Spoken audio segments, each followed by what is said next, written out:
What's going on, everybody, and welcome to another episode of the All About Counter-Strike podcast. And it is still IEM Cologne 2026. We have just witnessed maybe the most insane, greatest comeback that we'll get into a little bit later on, because I don't want to jump the gun on it, or we are still going to do things in order. But there is so much to unpack. There is so much to address. The first thing I'm going to address is I had like the sun out, and look at the color difference. You see look at that. Damn. Can you see that? Yeah, bro. I have to kind of enlarge you on my camera here to see it. I am red, so I'm rocking the tank top. The for the farmer's tan. Bro, because I've been walking out with my wife and my son, right? I've been carrying the baby, and I didn't even think about putting my kid has suntan lotion on. I didn't put any on. I'm just not thinking about it, right? So I am like red lobster right now. Not painful. It's okay, but yeah, it's gonna be vest time for these episodes and chilling. What have you been up to, mate? How's things for you? Because I've just been enjoying weather and watching a lot of Counter-Strike. I mean, every day has been Counter-Strike, right? So I mean, we filmed every single day. It's kind of like a blur now. What's going on in my life? I don't know if my life is even a part of my life anymore. It's just podcasting, trying to not wreck your sleep too much, because it's like, you've been playing Deadlock, no? I've been playing some Deadlock, yes. Yeah, there we go. Yeah, but it's so much fun. It is fun. Deadlock's perfect because you can put Deadlock on one screen, right, and play. Yes, and then put CS on the other. It's like me and RuneScape. That's what I can do. I can just RuneScape and CS. I'm playing some Deadlock. I have one game up on the TV, and if the best of 1 days, there's 2 games at once. So then I'll have one on my screen above me here, and then I'm not that one fancy. on the TV. I have to use the iPad. I got the iPad, the TV in the room behind me, the living room, for whenever I walk around, and then doing it this way. Then I have like really loud on the TV and have a little bit volume on the headset, so I hear both. I hear both all the time. Yeah. Dude, I couldn't do the audio thing, would just mess with my ears. Like I couldn't do it like that. I've literally always got one muted and then rocking with the rest. So I'm just kind of. But it's from years of practice of being in like a Counter-Strike team speak. Yeah, multiple people, different sites talking to each other at the same time. Different languages as well at times, you've been through it all. But on today's episode for everyone, so this is episode 68, I'll do the usual. We are filming this on the 5th of June 2026. For me right now, it is 9:50 in the evening, which means it's 10:50 in the evening for Devilwalk over in Sweden. Stage 1 was sometimes, I think, a lower level of individual skill than maybe what I expected.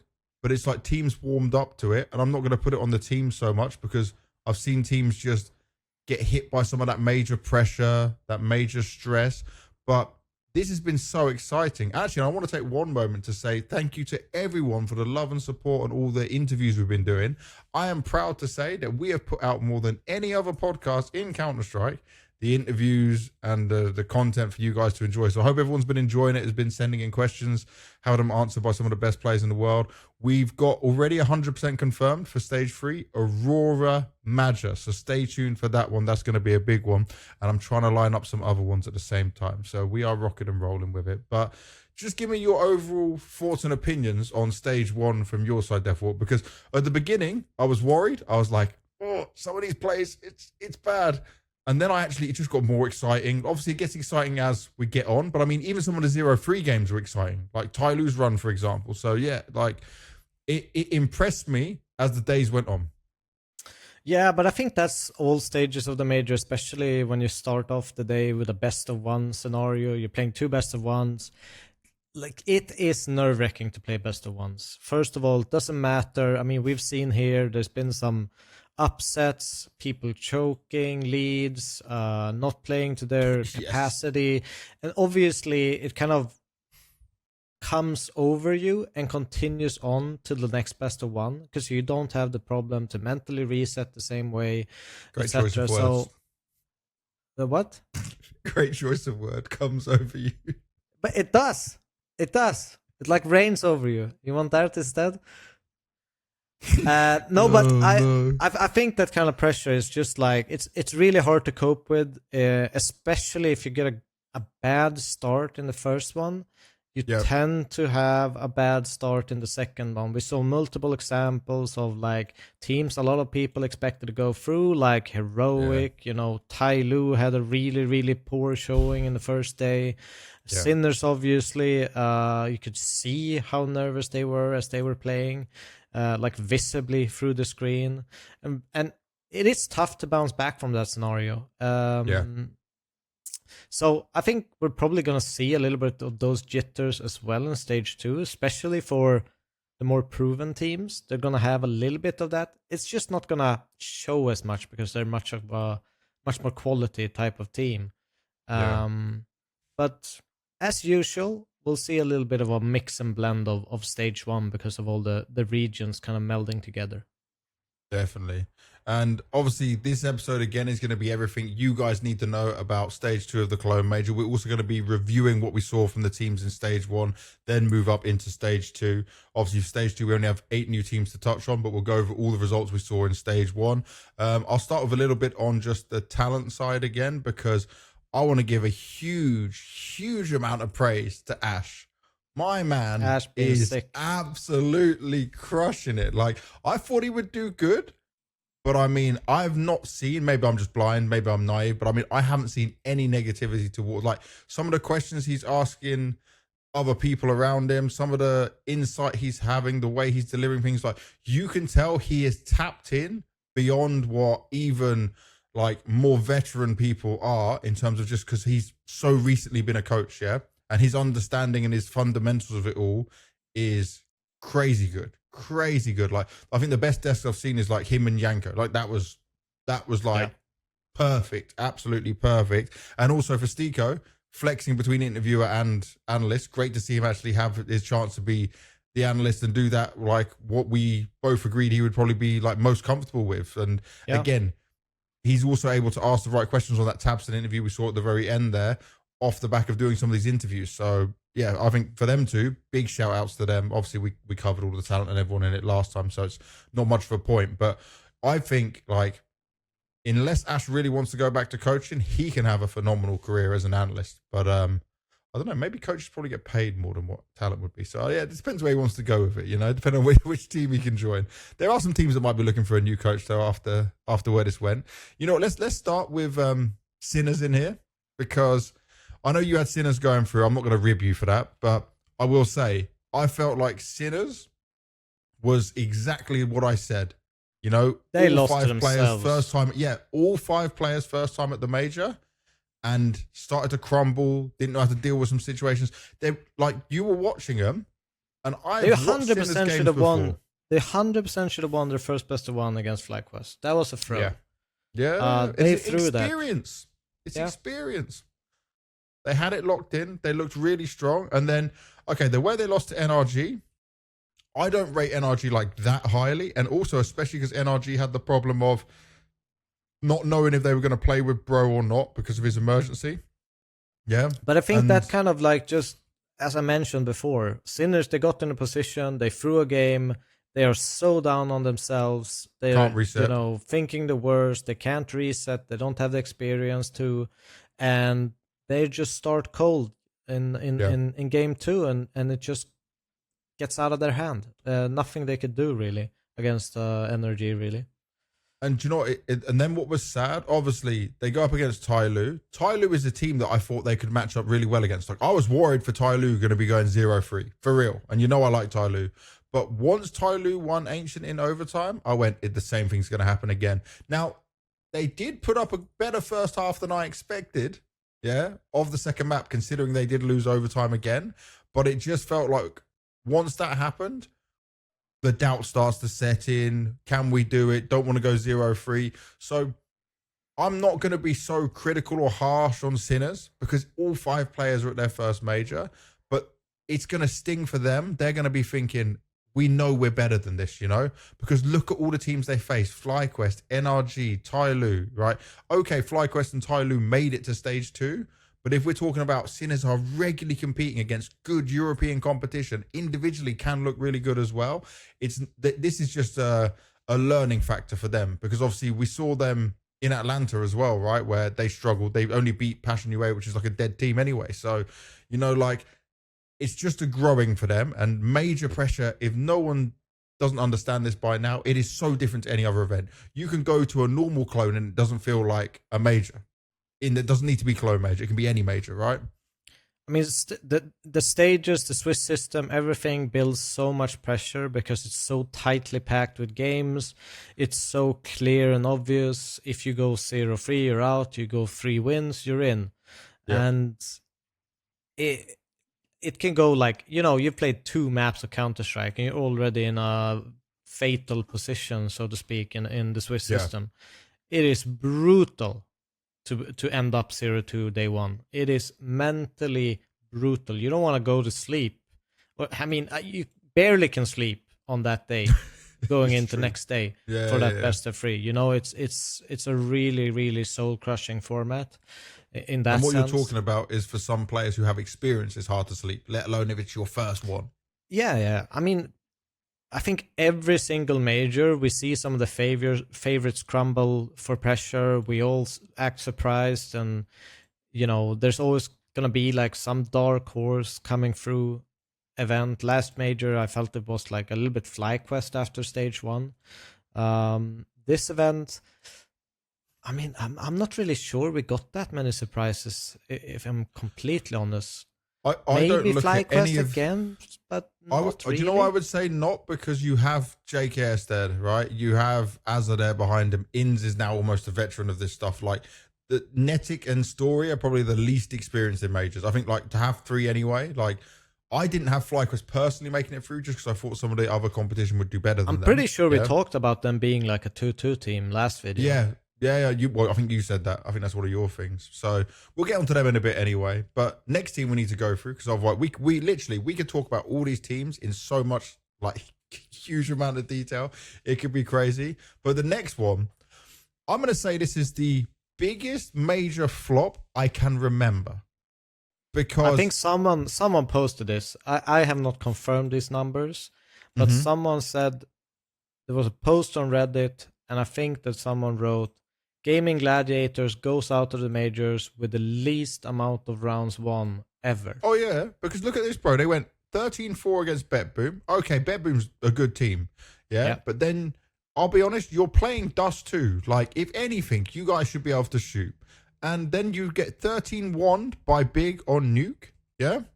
Then you play Heroic. You get 13-5 on Dust 2 and 13-6 on Inferno. Now, remember, I sat here, and I'll admit I was wrong. I said, Fur, he's not going to give a shit. He's going to be, by the way, he's looking hench. Man is in the gym. He is loving life. But also, he hasn't got any of the nerves, but he also got 0 pressure. Like, he didn't care about what would happen at the major, Like, they're also a very older team. And I'm not against their age, but I mean, no young gun in there, no up-and-coming talent. Like, this is a project that might work within South America, but you're not going to see them getting their way to bigger events and stuff like that regularly.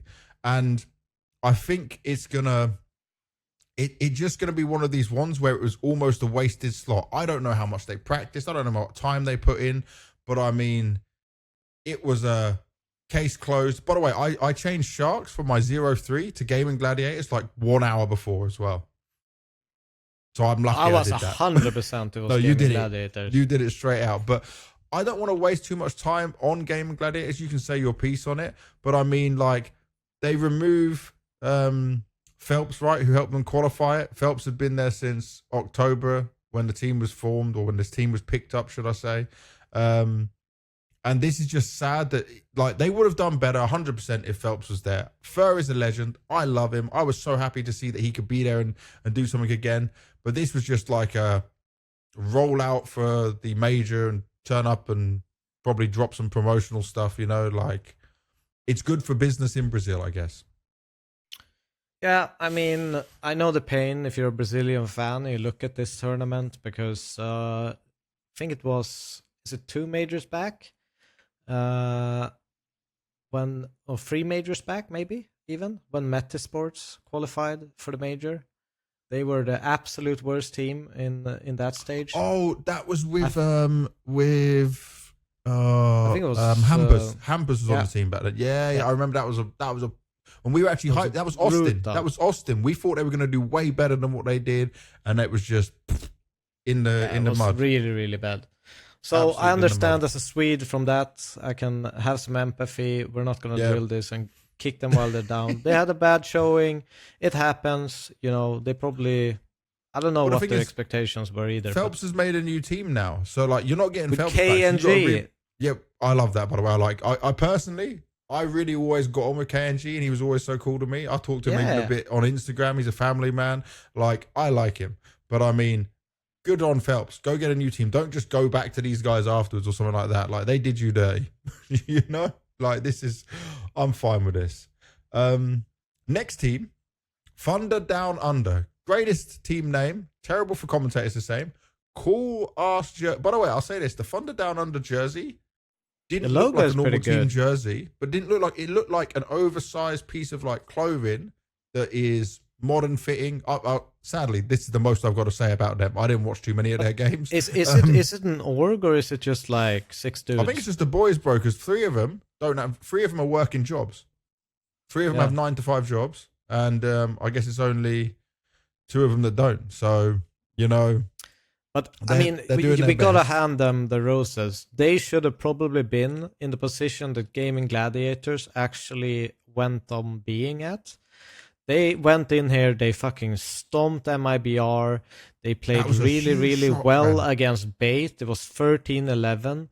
Like, they took their chance and they made the best out of it. Now... They had suffered a tough loss against Big, still kind of in the game, and then obviously the kind of grudge match with FlyQuest. Yeah. But overall... I wanted to ask you this, right? Yeah? What is it like? Because remember when you played, always say NIP, for example. What is it that happens in these kind of games, like mentally, before you go into it? Because, like... I felt like the Thunder Down Under I saw was nothing like the Thunder Down Under I saw in the other games. Like, when they played up against these guys, it was almost like FlyQuest believed they were way above them and God tier, and Thunder Down Under just went, yes, these are our masters, you know? Like, it wasn't enjoyable to watch. Well, I mean, first of all, I think when you go into these kind of domestic matchups, you have to remember that these are players that probably play with each other outside of their team practice. They play either gathers or, 10 mals, whatever you want to call it. They know each other. Like, they know each other's habits. They know each other's thought processes. I remember, even before we got, like, Olaf Meister when I was playing, when we would play LGB, I knew that Olof always tries to take space every single time. And I would be, in my head, I would just say, okay, I'm just going to sit here. I think it's going to go B now and push. And I'm just going to sit here and wait for him for 45 seconds. And eventually it just came. And it's just like you get into each other's head a little bit. And I think that kind of makes you hesitant towards using your own stuff as well, if you're not experienced enough or if you don't think it's solid enough. And I think Thunder Down Under had a little bit of a surprise, edge to them when they went in the match with MIBR, even the Bait one, right?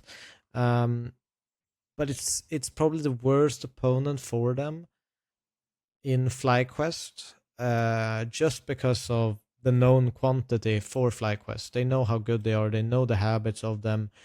Some of these players like Vexite, Netic, and Inns, they still live in Australia, so they probably pug with them a lot and played coming up to this major a lot and probably talked a lot on Steam, etc. They have a friendship. They've all been mixed together in different iterations of teams as well. So they know the habits of each other. So I think the worst team kind of ends up losing in that sense.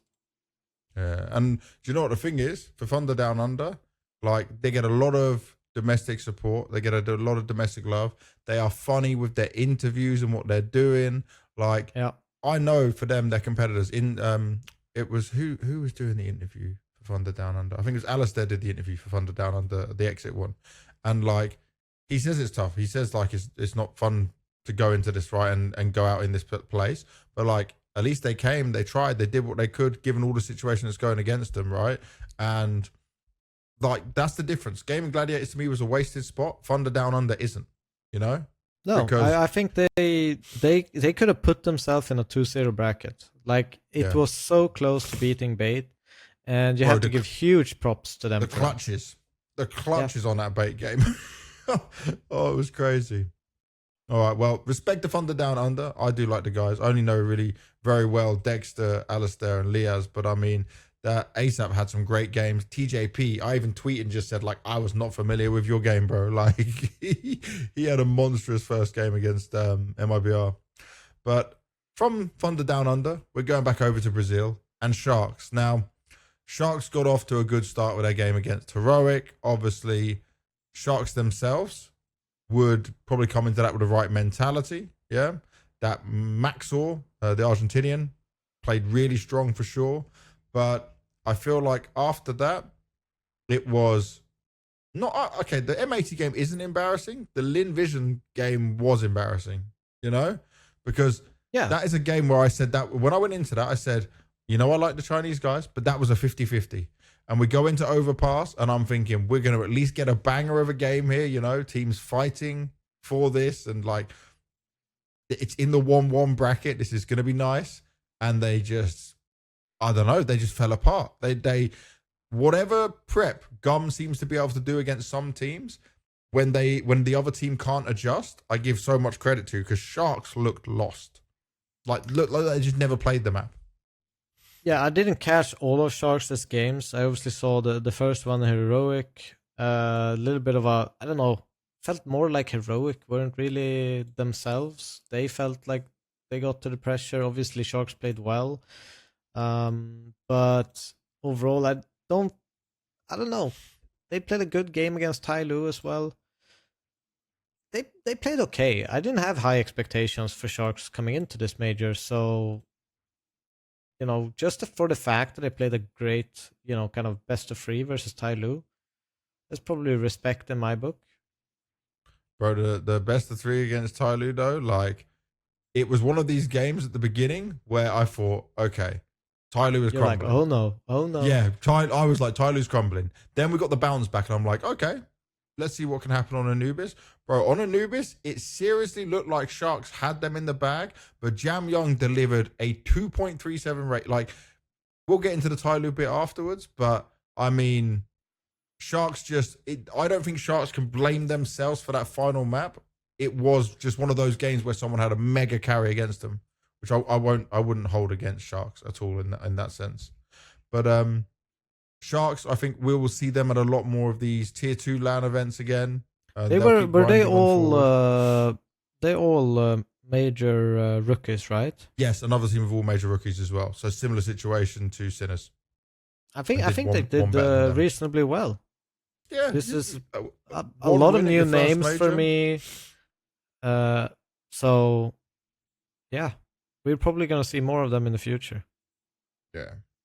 Now, Heroic. Obviously, we had XFloud on the podcast, right? I wanted to just look at this quickly. Like, XFloud, how did he do overall? Like, even he didn't perform. Like, bro, he had the worst. Bad. Yeah.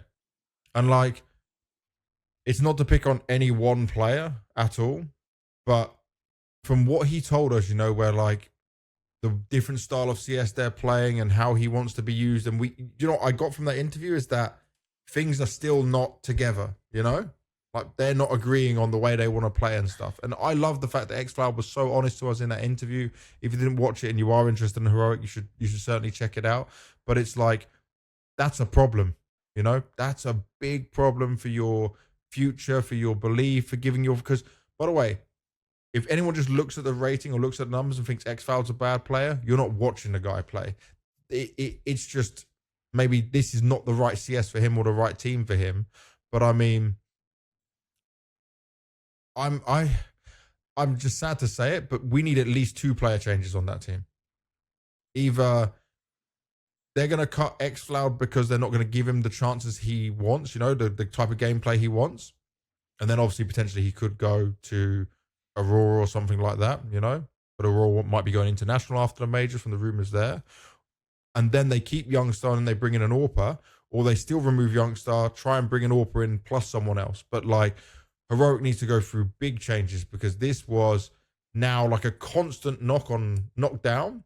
And I still had them going through. I thought at least in this stage they would make it, but it was just not enjoyable to watch. And like Liquid was a great game for them on paper, and they still lost to Liquid. Like, that's not it for me.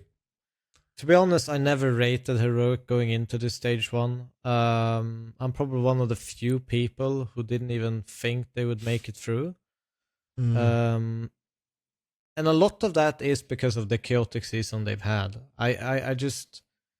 It's been a lot of bad results mixed in with some good fights against some good teams, but it's been too flippy-floppy for me for them to go into the most pressured situation, being one of the favorites as well in this stage.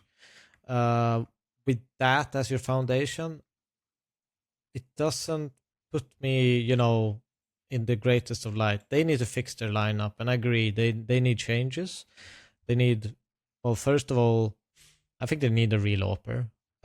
Yeah. And something tells me they probably...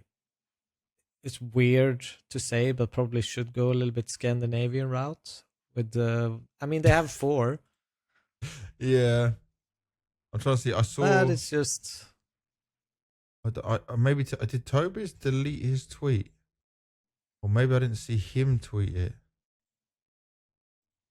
Yeah, I think Tobias might have deleted... If it was Tobias, he might have deleted his tweet. Which is crazy. But they have good player material. It's just a little bit weirdly mixed and matched. Yeah, no, so I remember seeing a tweet from Tobias about like, we need to take some time to think about what it's going to be for the future, blah, blah, blah. And that's not there anymore. I've just gone on his Twitter. I don't see it anymore. So, maybe I wouldn't even be surprised if they changed coaches at this point, considering the season they had. But he was very successful with NXT. I know this is a completely different level. I knew you were going to say that. I knew it as I said it that you were going to say that. But yeah, I think there's definitely a team that you expect changes on. Heroic have been known to sell players, good players, for a long time, right? And build them up and keep recycling like that. You haven't got anyone maybe other than Nilo or xCloud, if he did want to go to Aurora, that you've got any potential to sell at all. Like, it's not happening. All right, our next team, Lynn Vision from China. Do you know, the thing I feel sorry for Lynn Vision is they gave us so much hope and belief back in Austin, where they went to stage 3 and they went out 12 to 14 in stage 3, but that's not bad. Like, you'll take that for a Chinese team, yeah? You went through 6-8 in stage 1, 6-8 in stage 2. Now, obviously, today they could have also made it to stage 2, but they went up against TyLoo, so it ends up being like another domestic matchup. Also a crazy game, by the way.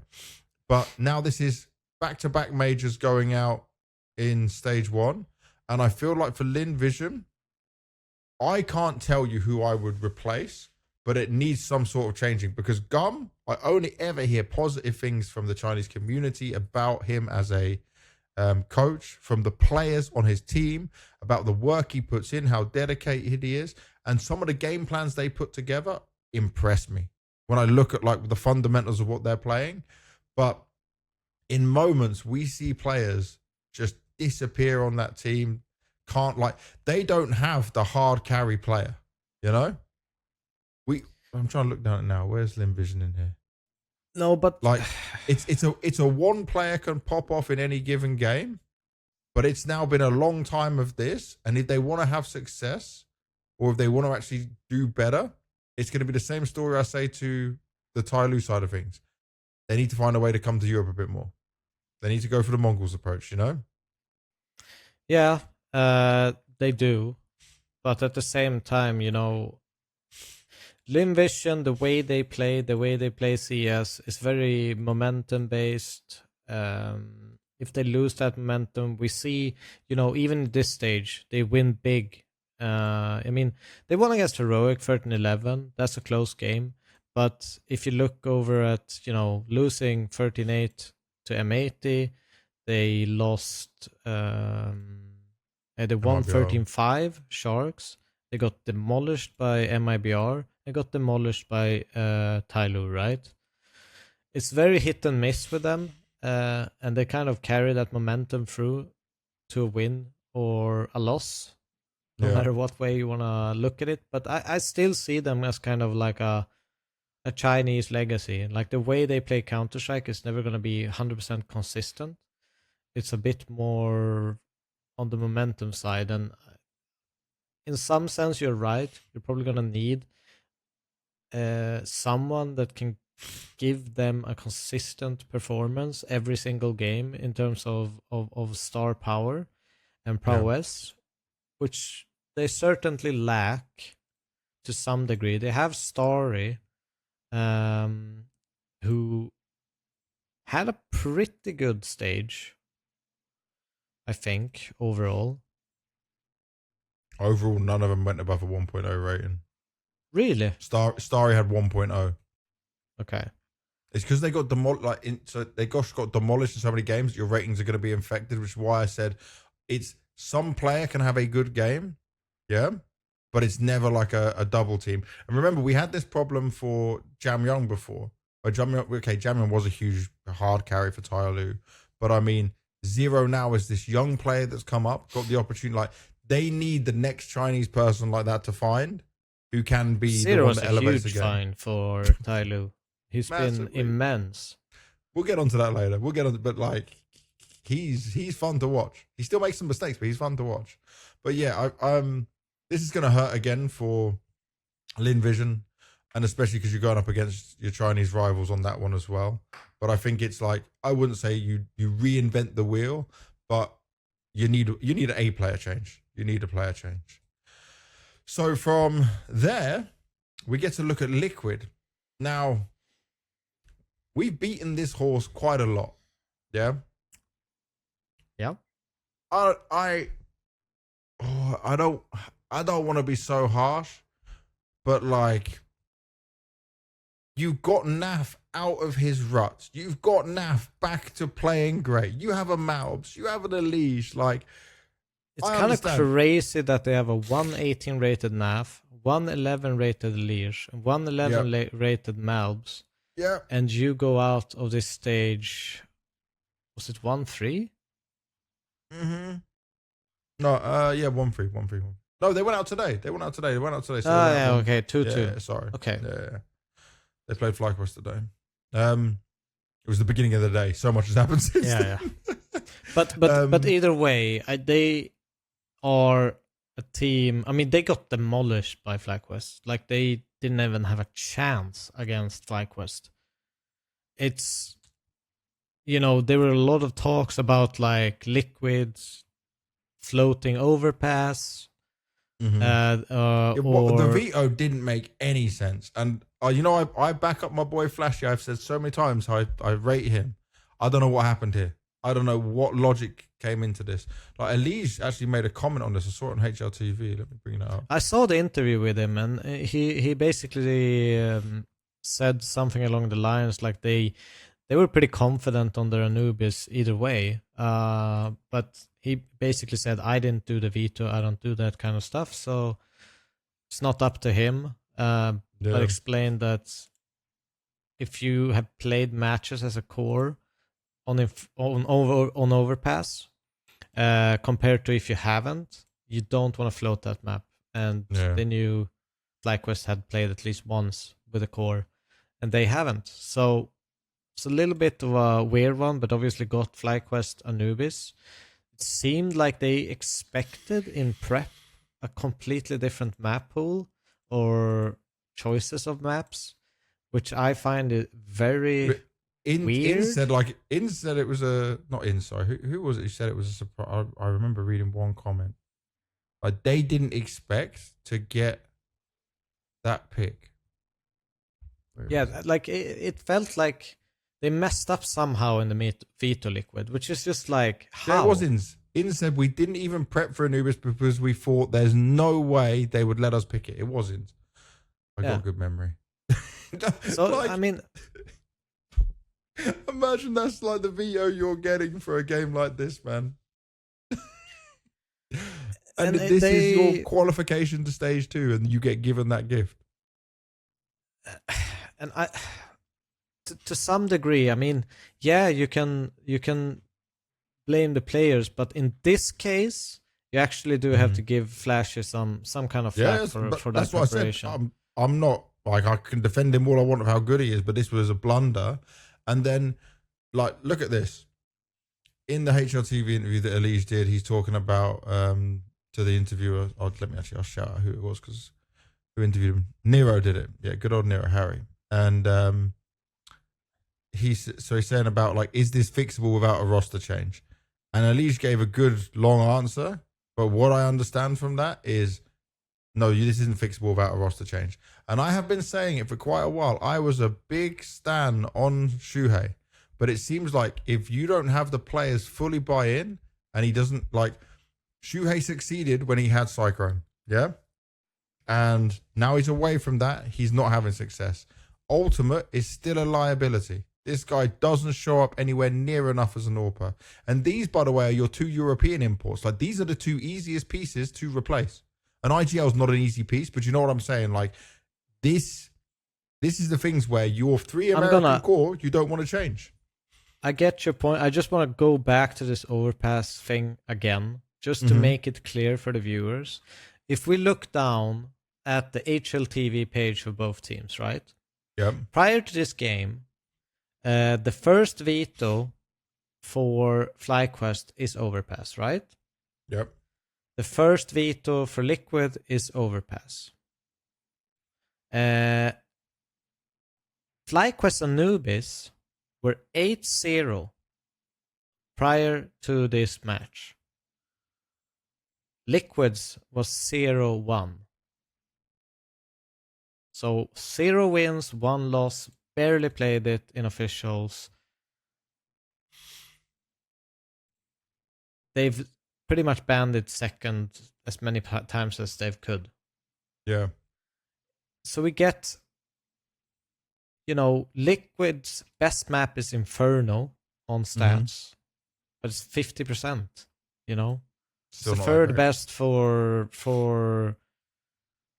FlyQuest as well.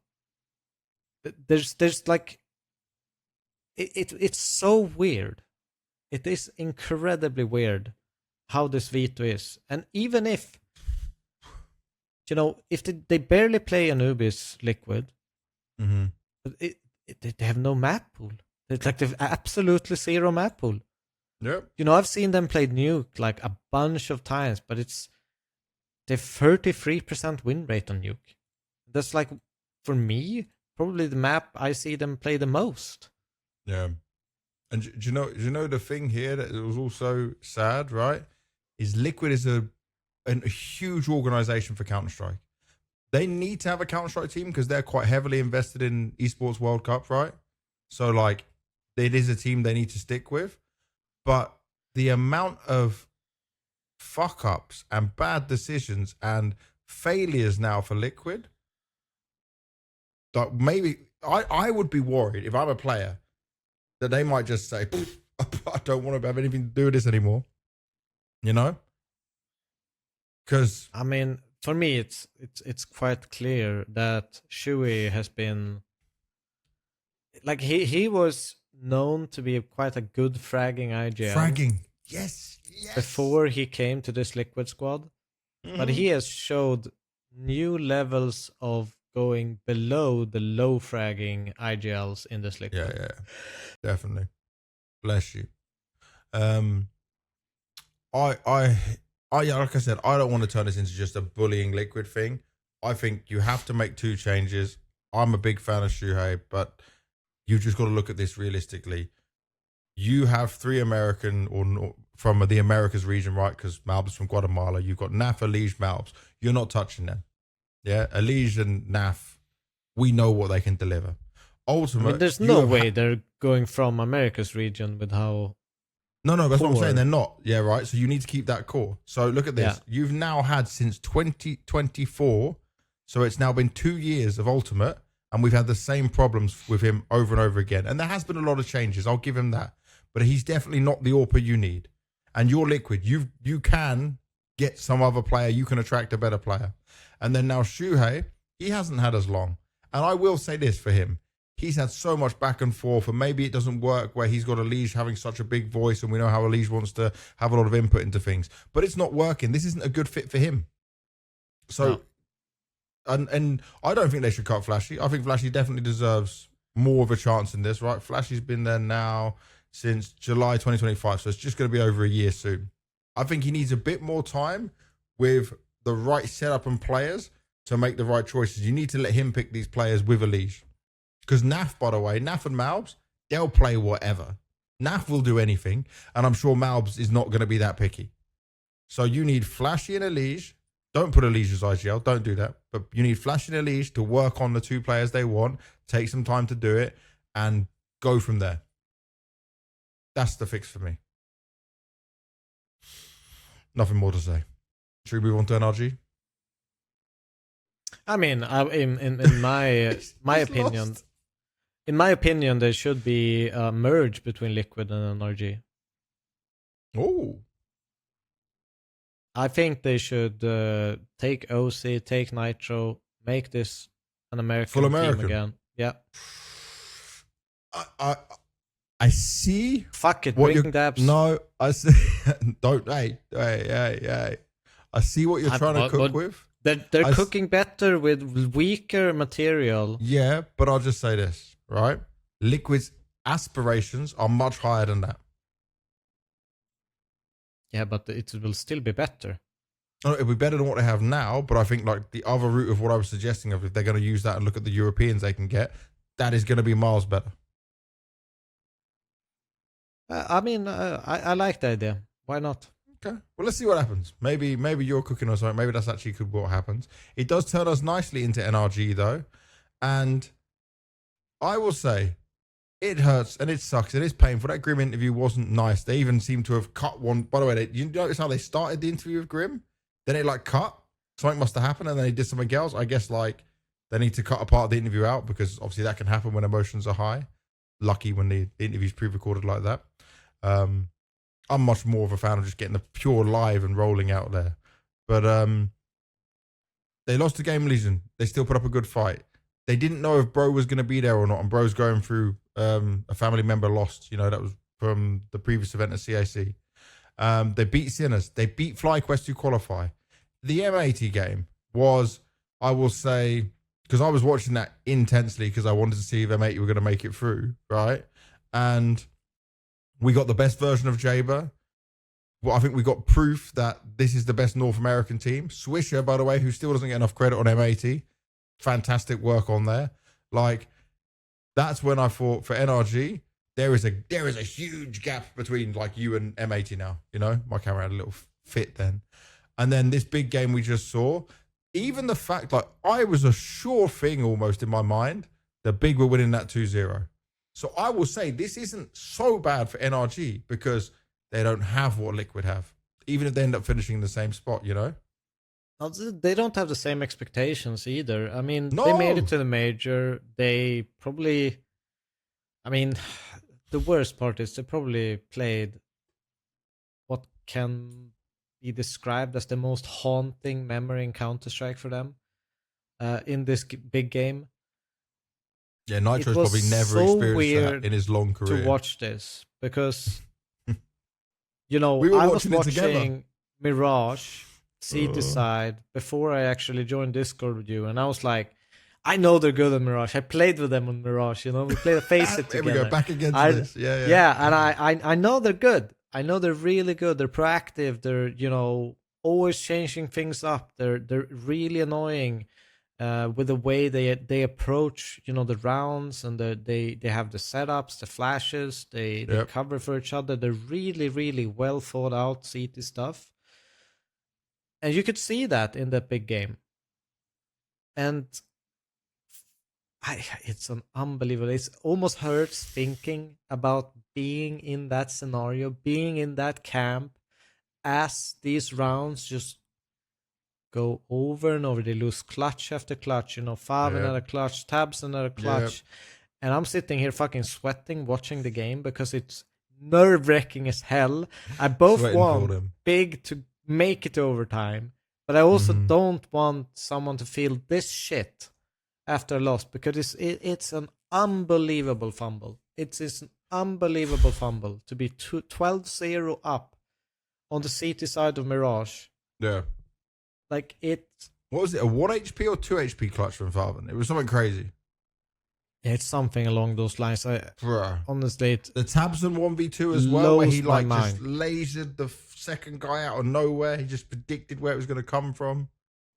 Like, boy, it's some unbelievable scenes. I mean, even Tabson, when he won, he didn't believe what the fuck just happened. Like, no way. He was just like, he didn't know what the fuck he was doing with his body. He was clapping, he was hugging, he was grabbing people. By the way, I know like they have to get someone for the interview, but putting someone on an interview for a desk after a game like that is like, that's crazy, man. That's crazy work. Because he didn't know what was happening. He can't process all of those thoughts. Still a good interview, by the way. I'm not knocking the interview, but I mean, it was like, that's a lot. That's a lot for him to unpack and deal with at that time. But on the NRG side of things, this you're never going to live this down. Like, you lost 16 rounds in a row after being 12-0 up. And there's a bit where you just think nothing's working. Like, if they ever release those team comps, oh my, I don't know what's going to happen. That whiff from Nitro as well, when he had them as they're going through B-apps, they don't check him. 3 have walked past, he takes the first shots, and they just... Oh my god, that's not like this. I was just thinking, not like this. At least lose with like... I literally tweeted, Nitro, no, and then 3 shaking face emojis, because I'm like, I would have destroyed the monitor. I would... Oh, bro, it's too much. It's way too much. I want to see here. I can't remember. You're looking back at the rounds? No, I'm looking back at who was... Oh, it was Nitro, of course it was. Yeah. Back when Liquid did the infamous throw. Oh, it was Nitro again? Yes. When? Against Luminosity. When Cold Zero did that, like, jumping... the double jump, yeah. It's on Mirage as well. When they were 15-5 up that time. This is even worse, by the way. And that memory has probably haunted him forever, because people keep bringing that up. Dude, it's posted all the time. It's legit like one of the most iconic memories of Counter-Strike we've ever had, in the history. Everyone knows about it. Oh, and now people have, like, it is... Yeah, I feel bad. I feel bad. I feel like we should probably just move on. I feel like I don't really want to talk more about it, because they put up a good fight. They played well, and it sucks that they're in this position. Honestly, it fucking sucks for them.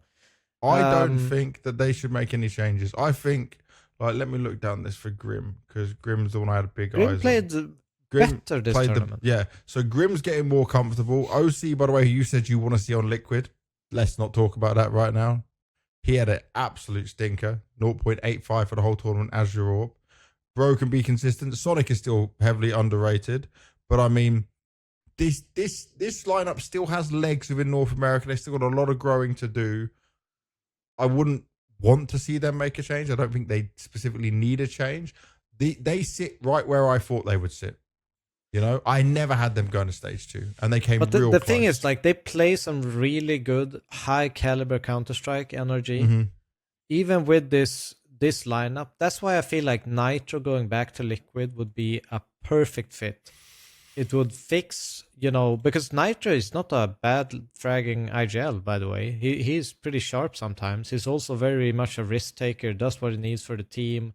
The way they play some of these rounds, you can see that he has influence in, what the other players are doing during the round. I think he would be a great pickup, no matter how hurtful this loss was. I think Captain America needs to go back to Liquid. Back to Liquid. Captain America back to Liquid. All right, we next will go on to our teams that did qualify to stage 2. We will be seeing them tomorrow taking place, which is going to be crazy. So good luck to any of you watching this. Let's take a look at my favorites. They did make it. TyLoo, by the skin of their teeth. I'll say this. They bounced back from a 0-2 day and won 3 best of 3s in a row. Doesn't this mean just that you're in the grand final of the major? It is possible now. It is possible. Not for TyLoo. But I mean, you know, like, I'll give them credit. They got stomped by Bait, yeah? But they did have a absolutely brilliant game against MIBR. Wasn't on their best form. I will say that from watching, right? Insani took a while to even get into the games. But that was when I looked at Zero in this game and I thought, okay, not too bad, you know? Young guys doing well. Like, I'm liking what I'm getting from Zero here. By the way, for Zero, first major, you know, major rookie. Like, they're great.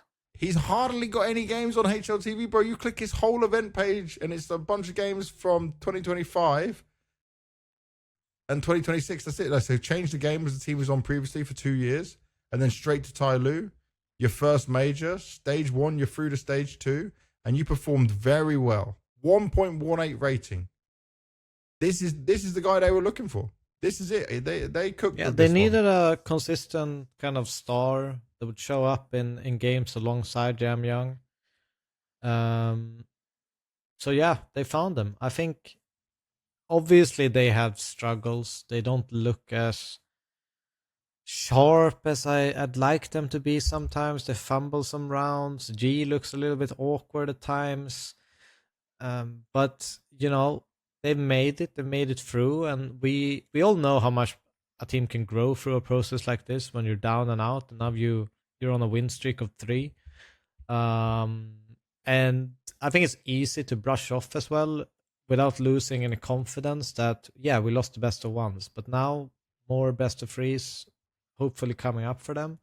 They just need to fix and kind of get a good start, and they can still be a danger in stage 2, but I wouldn't say I'm impressed by them, but I'm impressed by the resilience to make it through, but it was not pretty. But their first halves in so many games were really bad, you know? And they still managed to fight their way back into it, which to me shows, okay, your game plan may be a bit rough and you need some adjustment, maybe some coaching help comes in at the end. But like, they had a lot of rough starts into great finishes. And people warming up into games. Now, I spoke already about the Jam Young crazy carry performance, right? But Zero styled on Lynn Vision today. Yeah. Zero dropped a 1.92 rating. He went, oh, okay, Chinese Counter-Strike. This is what I'm very used to. This is what I'm most comfortable at, you know? And they don't play each other that much. Like, the last time they played each other was that default that we spoke about ages ago. Yeah, they didn't play with each other the whole year. No, they played once in February. Maybe in February. Yeah, once in February. So whatever. But it's weird that they play so little against each other. Yeah, they're not doing it so much, right? But TyLoo, I think still, I'm I'm always positive about G. I need more from him as the AWPer. If you've got Zero and Jam Young, this skilled Jam Young, what do they call him? Chinese Rops. That's what they call him. Someone can correct me if I'm wrong, but I believe that's what it is. Zero now, this young rookie coming up, super good, confident firepower, good positioning, not scared. When you're watching him, he's willing to take fights and get into it. There was times, by the way, where we saw Mosier be able to push in to get fights and actually be a better player, but I need more from G. I need, and it might be a bit of how they want to use him, but we've seen him be better than this. He can be better than this. So it needs to start happening if TyLoo want to push past being just a team that goes to stage 2 occasionally.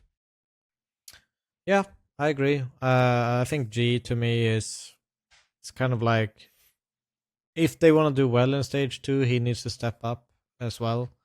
Yeah. But he looks a little bit awkward and it doesn't look comfortable. I don't know what it is. Some rounds, you'll see massive amounts of confidence, almost like dumbfounded confidence as he takes peaks.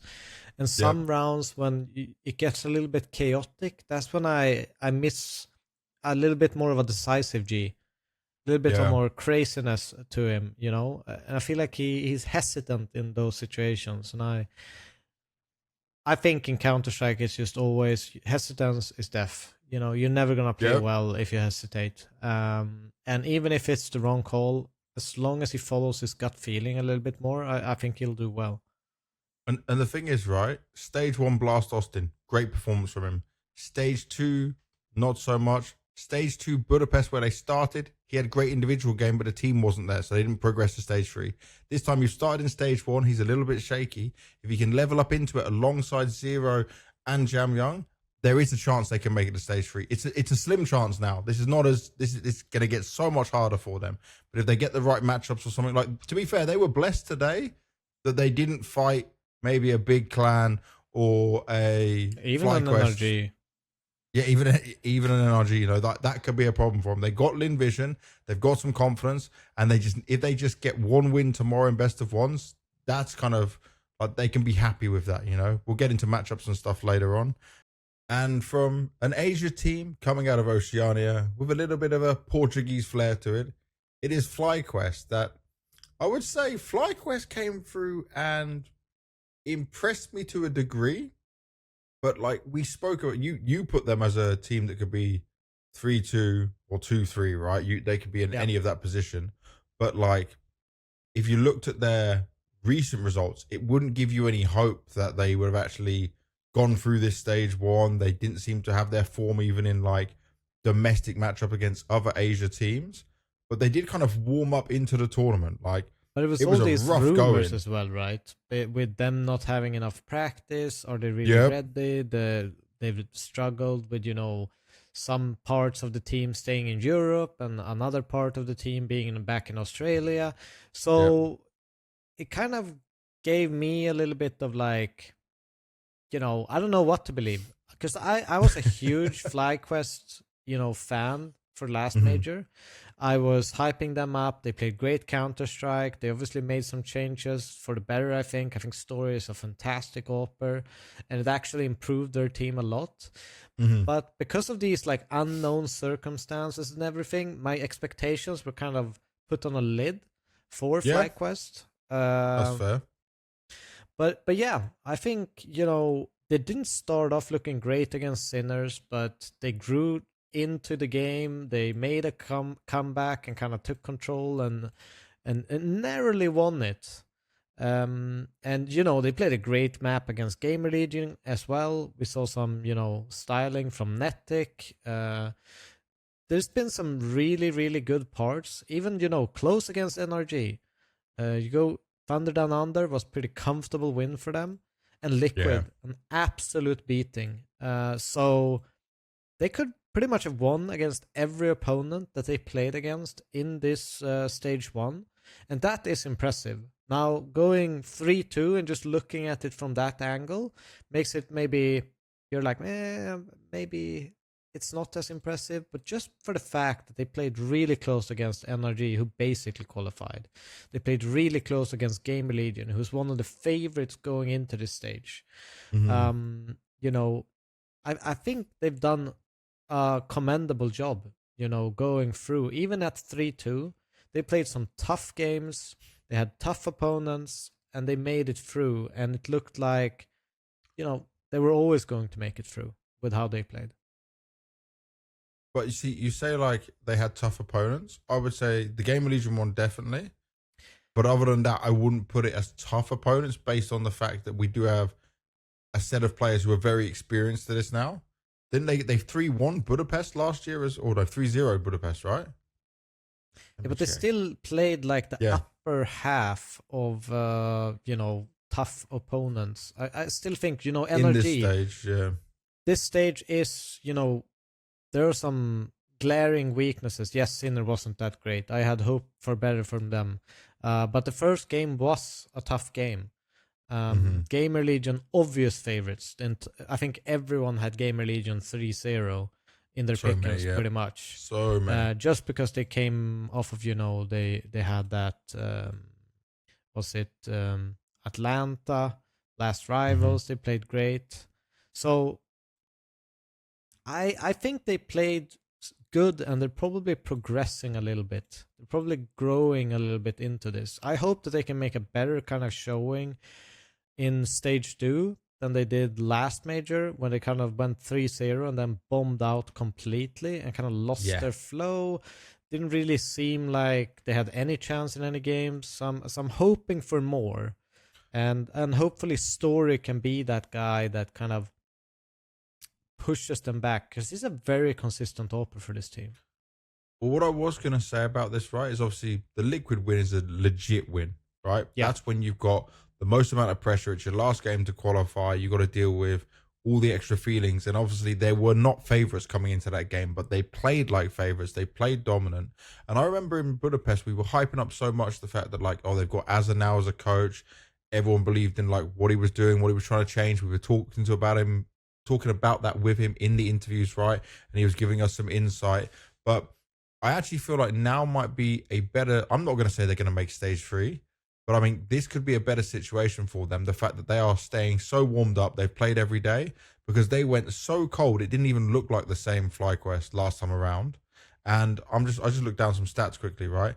Netic and Vexite were top performers for the team last time at the major. 1.31 rating, 1.27 rating. It was the same story here with Vexite. This stage. And he was completely gone stage 2 last major. But they were both Netic and Vexite were completely gone.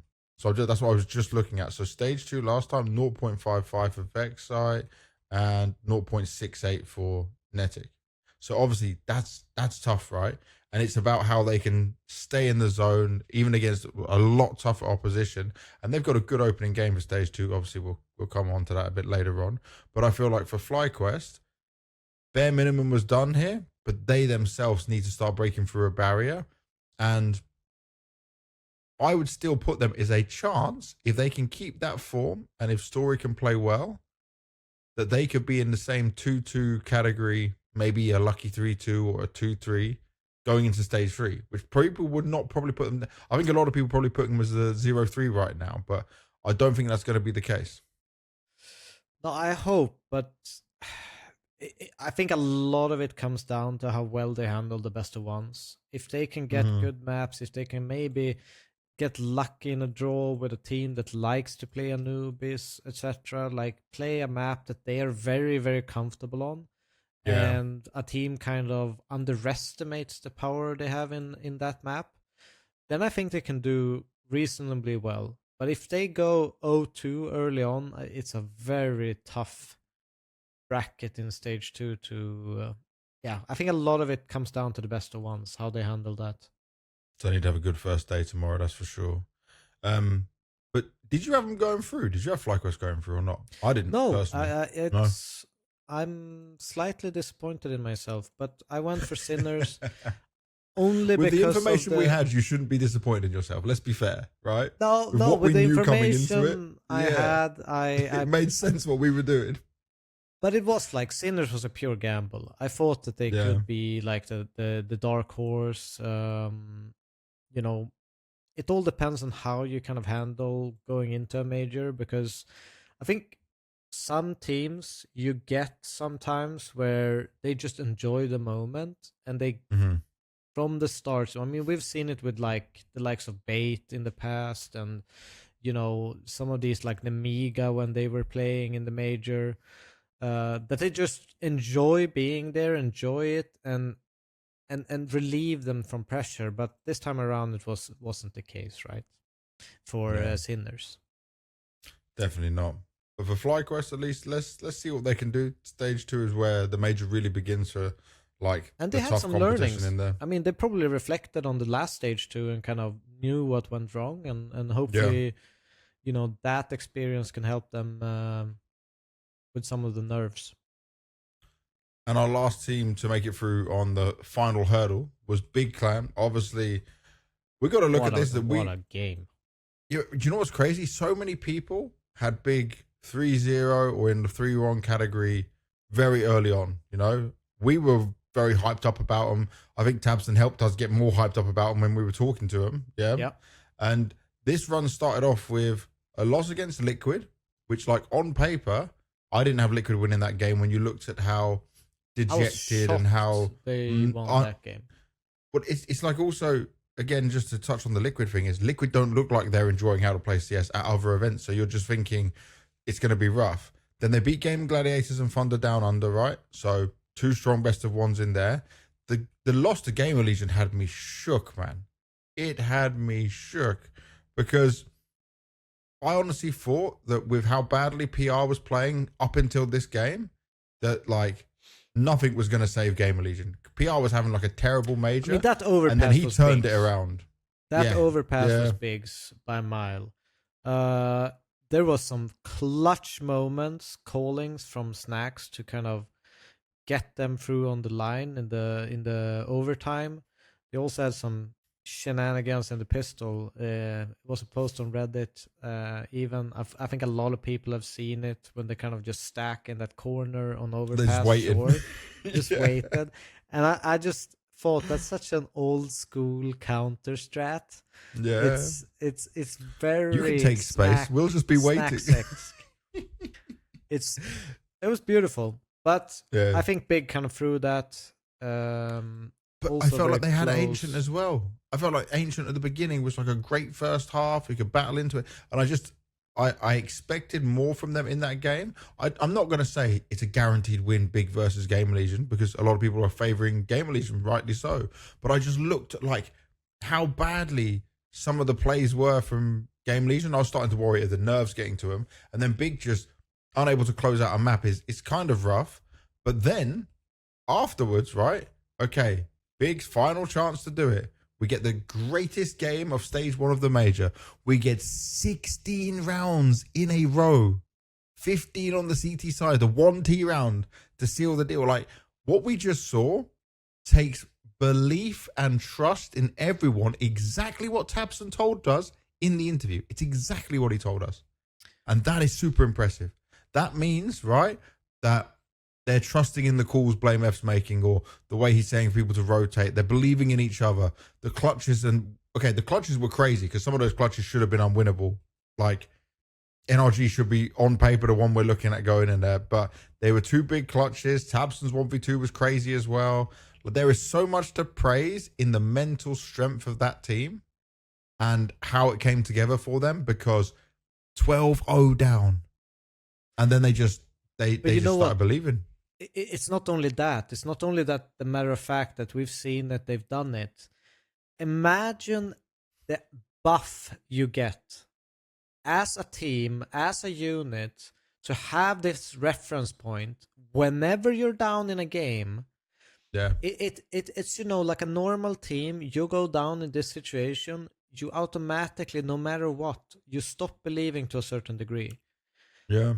But this, like, you get so much resistance to those negative faults because you've done it before. You've made it happen, and to do that in a major, I think they can be really dangerous going forward into stage 2 just because of this crazy win. Like, it's unbelievable.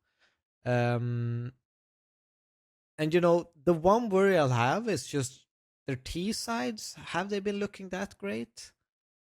Not really. Considering, yeah, I mean, their CT's play has been excellent throughout. Obviously, Dust 2 is a bit of a different kind of map.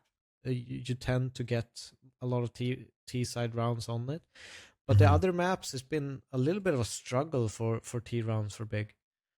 But that's kind of where I will be looking at.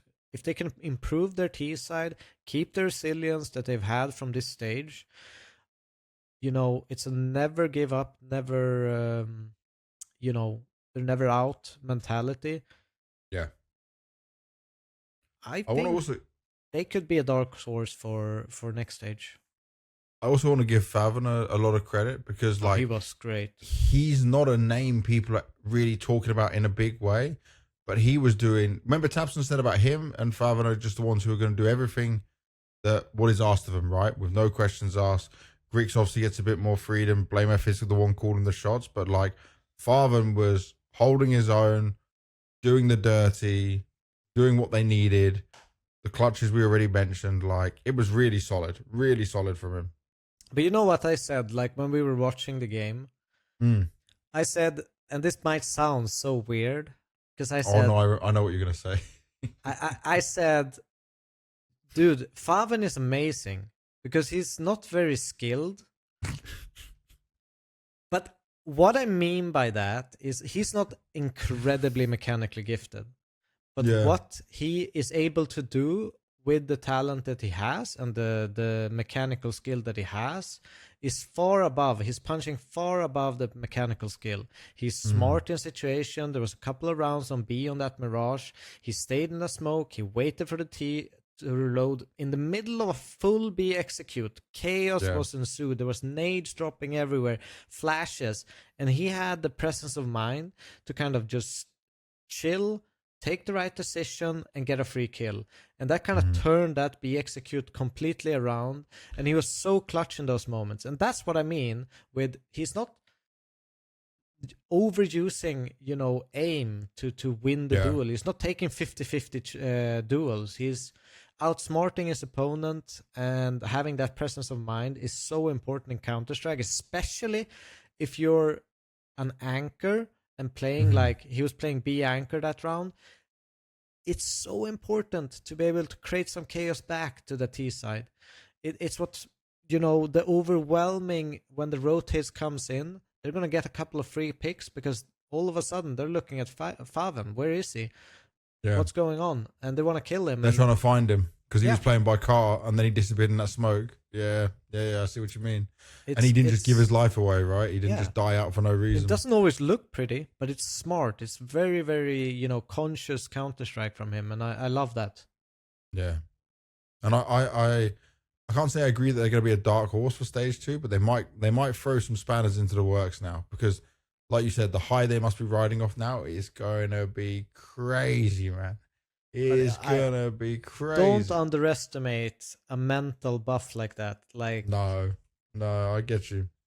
I think they're gonna be in the beds, sleeping, dreaming about winning the major after that match. They might still be awake now, and it's 1:46 in the morning because we took a break in between filming of all of this, and they might still be awake now from that adrenaline pumping through their bodies because it was crazy. It was real crazy. Next is GamerLegion. We were talking a little bit about them earlier.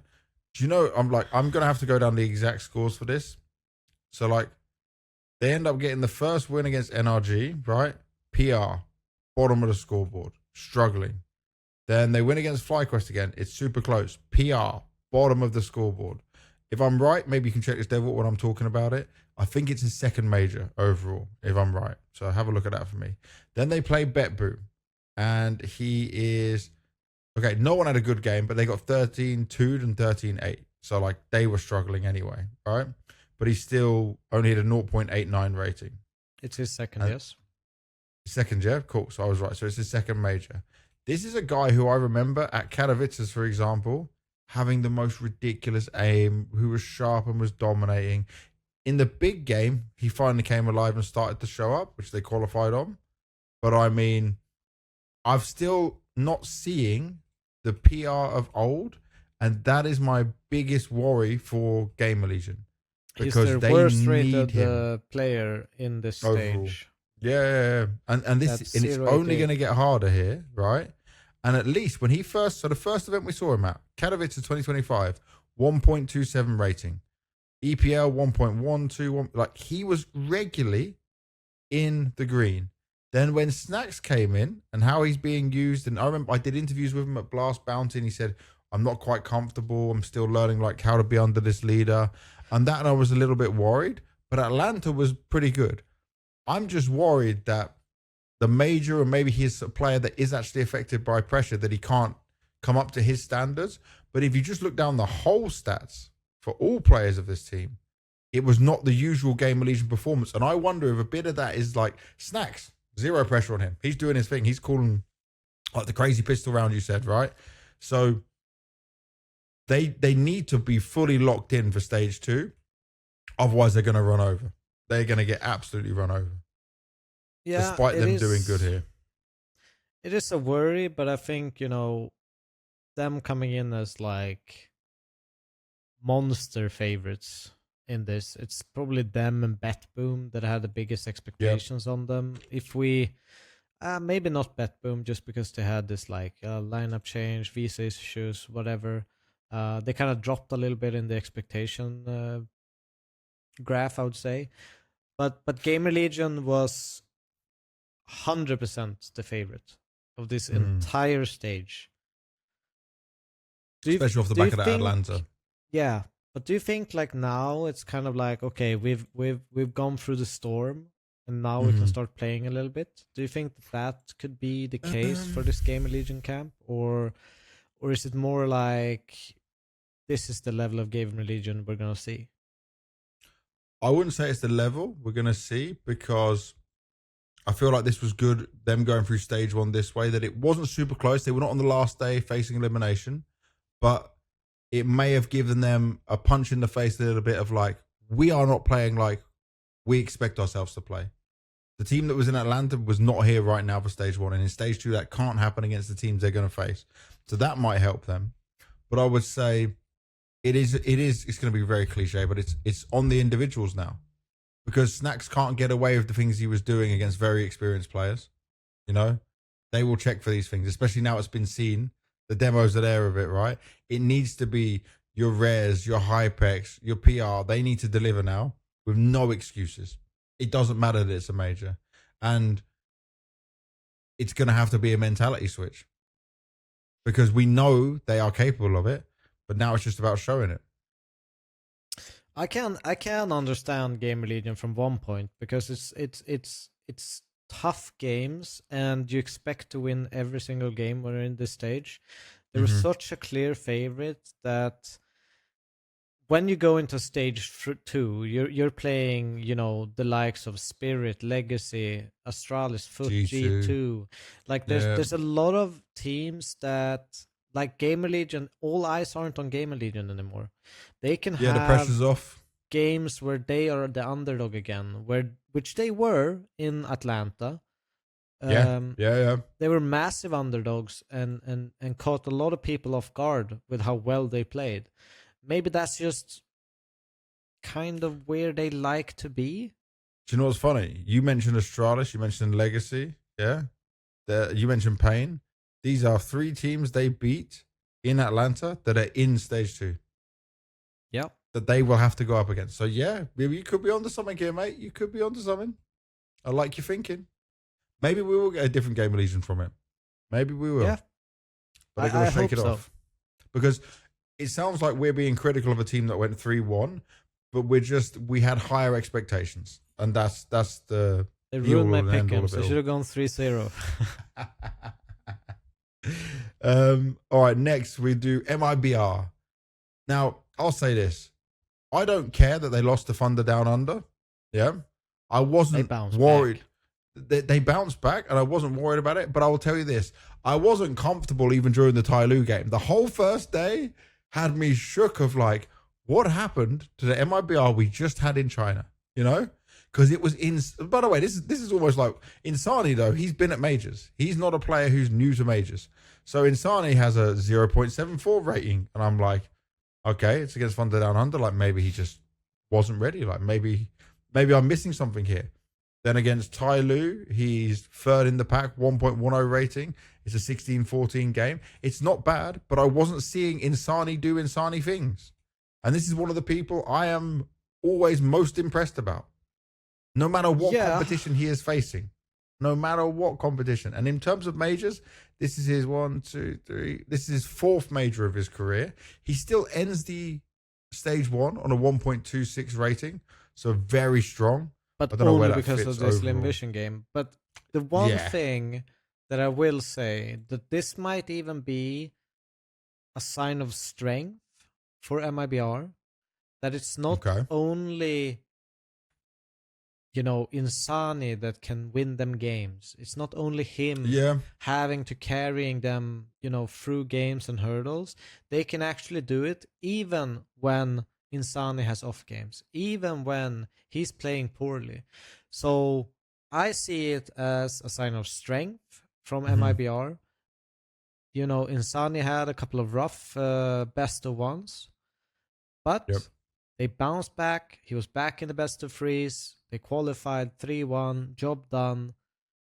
And hopefully he'll continue to be present for stage 2, because that's when they really are going to need him. When they're playing the upper echelons of Counter-Strike, the you know, maybe more the chasers of like being in tier 1 in some sense, because we got a lot of like the legacies, the Astralis to G2, the gatekeepers to tier 1 Counter-Strike. That's when they need him. And I think it's probably going, I mean, I hope we're going to see him, essentially.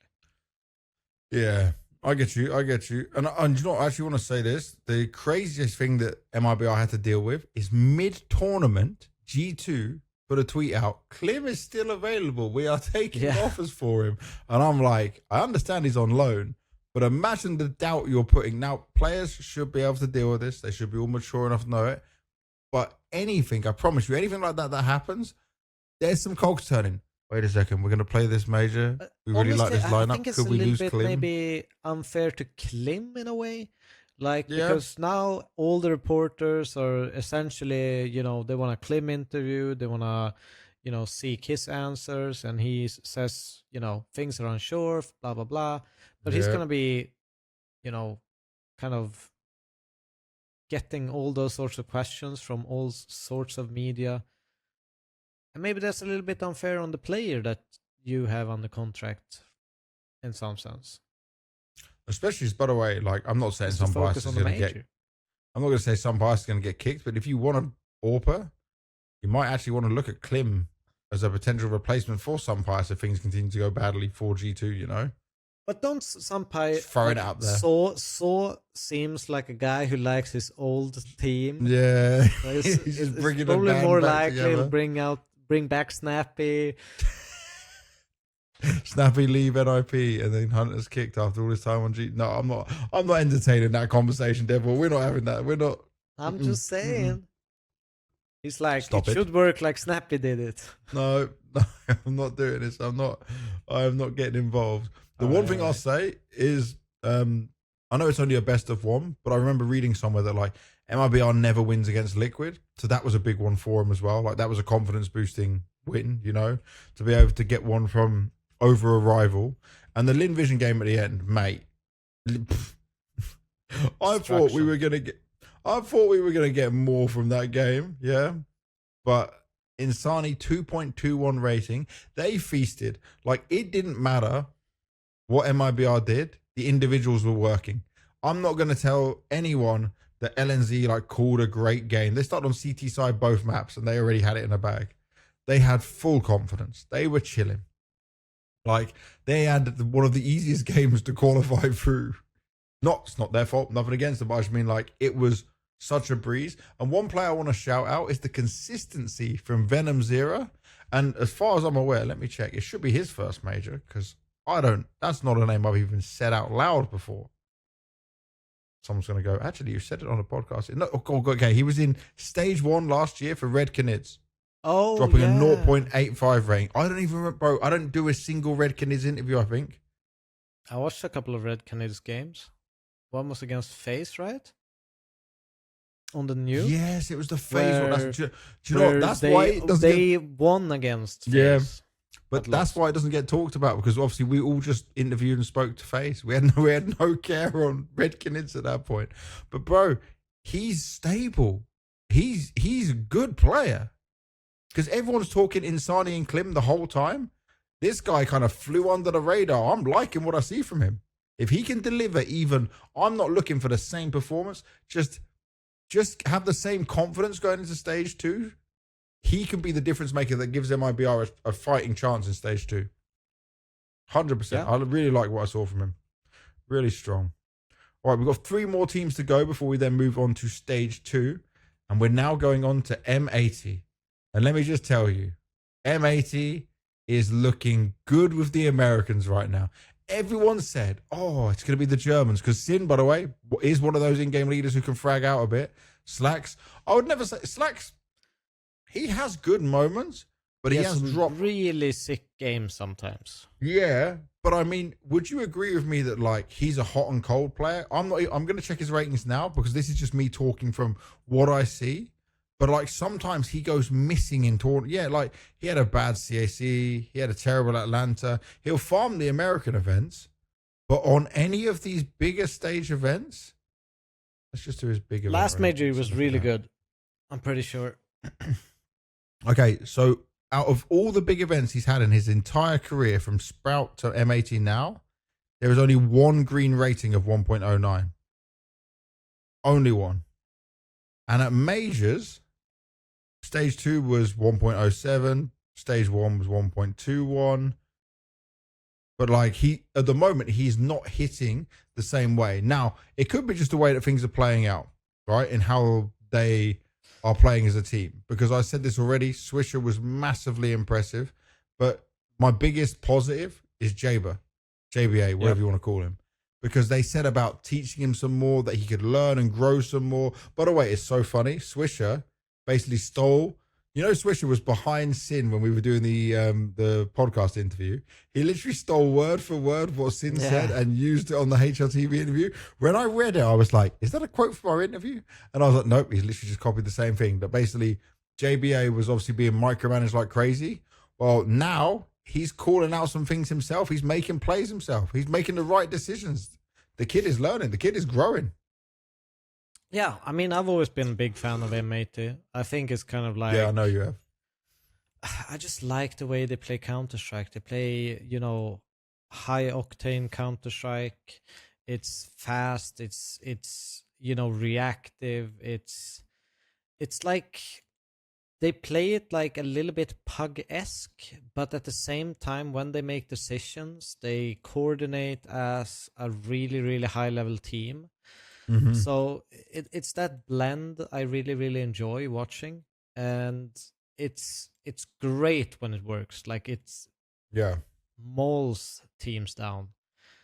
So I really enjoy watching them. I think also it's like a really impressive team, considering where they started from, what they've done, the journey they've had, and to see them, and just to see them do so well, coming from the Americas region, coming here to Europe,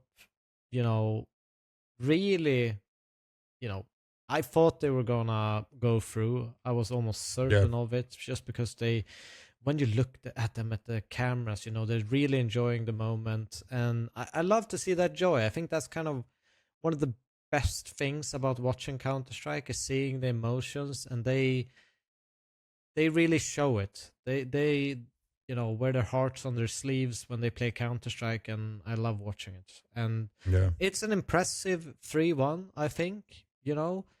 They beat Lynn Vision, Sharks. They had a really close game against Bait. 13-11. They deserve the map. They fought so hard for it. And then they kind of cleaned off NRG pretty comfortably. So I think, it's a really impressive stage for them. They could have been 3-0 instead of Bait.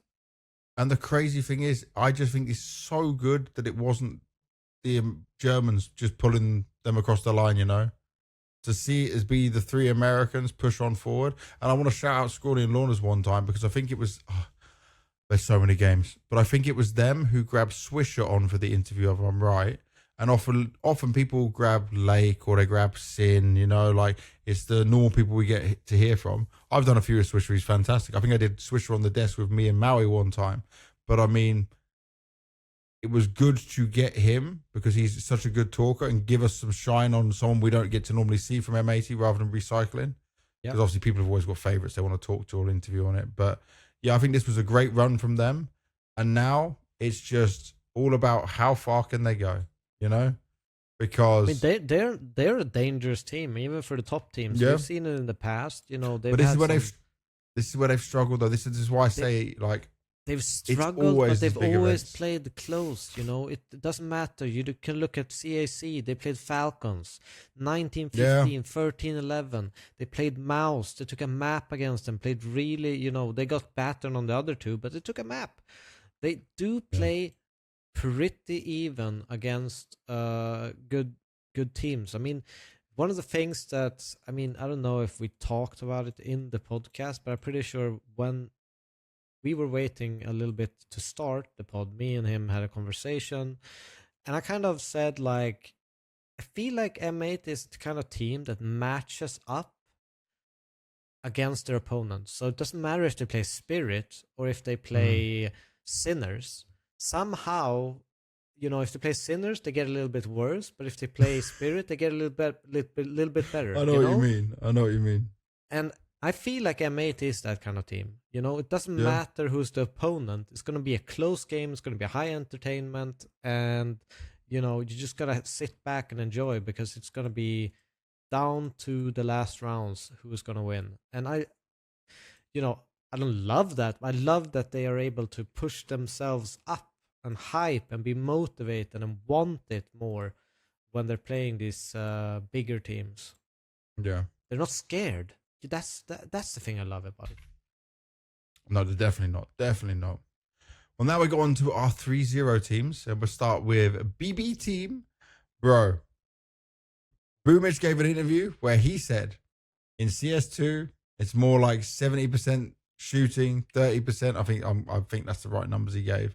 30% about like brain and aim, compared to CSGO where he said it was 50-50. Well, this guy came out as the IGL, dropped a 1.48 rating, the highest. Ridiculous. Like, he is the legit MVP of the whole stage 1 as the IGL. Now, Flamas was doing great work. Dillades is just happy to be back after not being at so many events. It's so funny how this worked out for them, that Siren's gone and like they didn't miss a beat. Perhaps look stronger. So, have you done any stat checking on this? Because I always thought that Siren is a weaker link in the team, but it's just because of where he has to play, his roles, Yeah, he's an angle. Like, he's never the strongest player, but he's always good for one. But sometimes he would be, especially against better teams, he would just be, we'd see BetBoom come in and they'd just be losing. But straight out losing, like he would struggle. I remember me and Maui talking about this on the desk one time.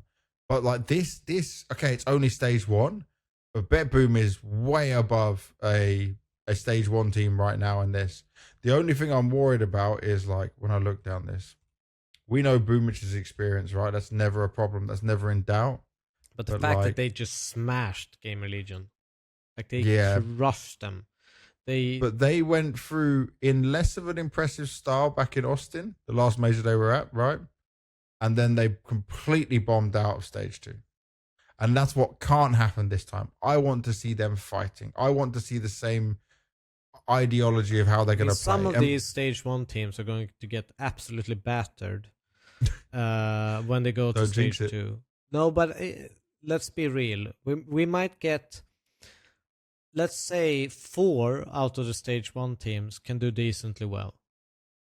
And my list is probably on BetBoom, Bait, GamerLegion, and it's between Big and M80. Maybe 5 teams can do it well. You're giving too much. You're giving way too much. But define well in stage 2. I think going 2-2 is doing reasonably well. I thought you meant like qualifying, but yeah, if you're gonna drop it down like that, that's well for a stage 1 team who's not normally playing. Yeah, I think that's yeah.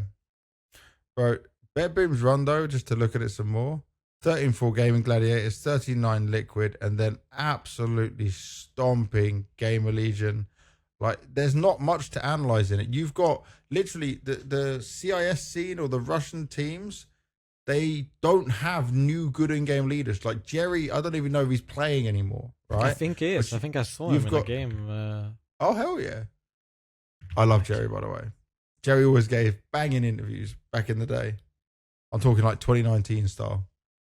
He's someone we should get as a guest one time to just see what is going on with him, because he had that Forza project on lockdown, but they never quite made it through. And obviously always has to deal with roster changes. But yeah, what I'm saying is some mixed team. Either way, they've got James, who's still kicking it. They've got Boomich now, and then they've had to go to Magix because Chopper's retired, or at least streaming. Yeah, like the lack of in-game leaders for so many talented, skilled players they have, that Boomich is thriving. You know? Yeah, his stocks went up. His experience, his knowledge of the game, he worked on the blade. You can see why. And by the way, I don't expect him to put up these numbers every time, but if he can, you're going to welcome it. You're going to welcome it every moment you can. Like, I don't know. I don't think I've ever seen him this hungry. That was crazy. And it's going to do wonders for him. And it's an interesting matchup for the bet boom. Yeah, we'll come into that later. Yeah. I know which one. I know you've seen that. I know what you're looking at.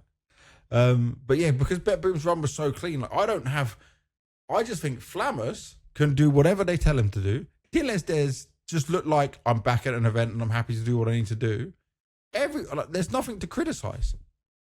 I'm just happy Flammers is back to what the hype was all about, you know, like he played in 2 teams, didn't really work out. His stocks was all the way Super down low. in the ground, you know. VP no one kills really cared. players' hopes and dreams.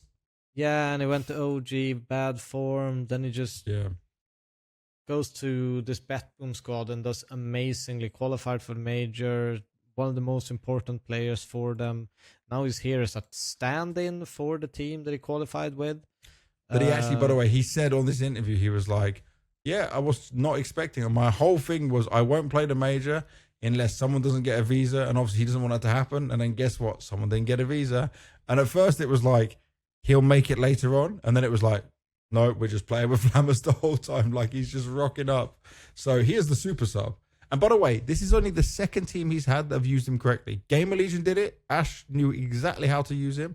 And now Boomich is doing it. But what is most impressive is he's now stood in for 2 different players. Yep. Like, bro, that's the magic. That's the magic. So he deserves so much credit. It's going to be exciting to see them in stage 2. Yeah, definitely. And then our last team to cover off this review of everything that we saw in stage 1, Bait. So I would say Bait's run was not as impressive as Bet Boom, despite it being 3-0. They beat TyLoo in the opening game. They had it closer than what you'd want against Thunder Down Under, but also the M80 game could have gone either way, like completely gone either way. And the one I didn't expect was, we're always talking about MPL. I'm always talking about Kenzazor. And I keep being told, and I'm going to stop believing this soon, that Sizzy will be the one. Yeah, like MPL told me he's so mechanically gifted. He's like these new young players. He is him. That's all I got told. And bro, this was stage 1 and he didn't do nothing. I'm not saying, okay, he didn't. That's wrong to say he didn't do nothing, but he didn't do any of the things I've been told he was going to do. And I understand he's 16. I understand he's so young. Like, there are players double his age who could be his dad at this major. That's a fact. There's definitely talent who could be his dad at the major. So many things happened before this guy was born that many people have experienced. The ESL put a whole thing out of like a list of things that happened before Sizzy was born. Yeah. And these are all things I vividly remember in my life. One of them was like Barack Obama being president of the United States, you know? That doesn't seem that long ago. All these things came into it. But this was where he should have farmed, you know, against this level. I know it's his first major, but these little face it dominant beasts with all this mechanical skill, I can't in good faith say this bullshit anymore. I have to stop. I have to, until I see more of it from him. Yeah. And I'm not just talking one game. I need to see some dominant Sizzy. Yeah. I mean, they made Alex it had a through 1.34 rating. Alex, the IGL, the new IGL. What is it with Bait? And when MPL was IGL, star player. Now Alex, star player. No, it's only for one stage. It's not a normal Alex performance. But I mean, I agree with you. It's not as impressive as the Bet Boom run. No, they probably had, you know, it was a really poor showing TyLoo in the first day. They Thunder Down Under. They were impressive in itself that they made it so close. But obviously, Bait should be a much stronger team. They should never be a worry for them. So you could say there's a bit of rust in them. The one thing I'll say I like is it's a bait that doesn't seem to give up, doesn't seem to, think Yeah. they're out of a game. Something that we've talked about at lengths numerous times with the old bait. They kind of look down on the ground. They look very, very tilt. They look stressed. They didn't enjoy the moments. I think it's a little bit different now. They have a with mental this coach bait. now. Yeah. So that is a positive. We'll see how much damage they can do. Obviously, with just having the old core and an Opper not performing, it's not going to help them. To be completely honest, Hetrick did more than Sissy have done in this bait. Yeah. Yeah, that's what I wanted to look at that. I'm actually bringing up the stats now. I worry that if Sissy is not going to come online, they won't have a chance in stage 2. And that might be weird saying that for a 3-0 team when I, say that other teams that go 3-2, like Big, will have a bigger chance. But I honestly believe Big has a bigger chance to do an upset than Bait at the moment. But, look they at can this. prove me wrong.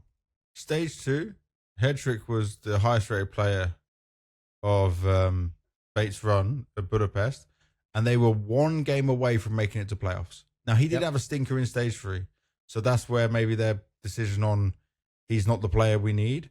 But because you were one game away last major and you made these changes, and you also had to fight for your spot in stage 1, every major that they have attended as Bait, they have started in stage 1. In Austin, they got to stage 2. In Budapest, they got to stage 3, one game away from playoffs. I'm not expecting them to make playoffs, but they need to at least go for stage 3 again to show that something's working in what they wanted. Obviously, they've changed IGL now, and they've got a new Warper in, and he's very young. But I mean, the expectations are a little bit different for them. And also the fact that, like, they didn't have any stand-in or anything. They're working with their full team. So, I mean, from the stage 1 kind of teams, they're kind of the most veteran team in some way. Yeah, at true. majors. With that four core, now with Kenzor. Kenzor started in Austin. Yeah. So, yeah. We'll see how much they've matured for stage 2. Mm-hmm. They've always been close. They've always made it close. Let's just hope that kind of happens again, I guess. See if it does happen again. See how far they can go. At least stage 3 for me is what they should be kind of aiming for overall. But that is our review of stage 1. And there's everything you need to know about what we thought of what was going down on stage 1. Now, stage 2 begins. And literally, it's 2 a.m. here. The first game is at 3 a.m. 11. No, the first game's at 11:30 for me. So 12:30. Let me just tell you, I might be missing some of the best of ones tomorrow. Yeah, I wouldn't blame you for that. I'll be going to the gym, so I'll still be watching them. So that's fine. I will manage to get that cracking somehow. But let's look at the teams that are now joining. So our new 8 teams that come on through. We've got Spirit, Legacy, Astralis, FUT, G2, Pain, 9Z, Monte. They are the new 8 teams that are joining us. So we will start with looking at Monte. Yeah.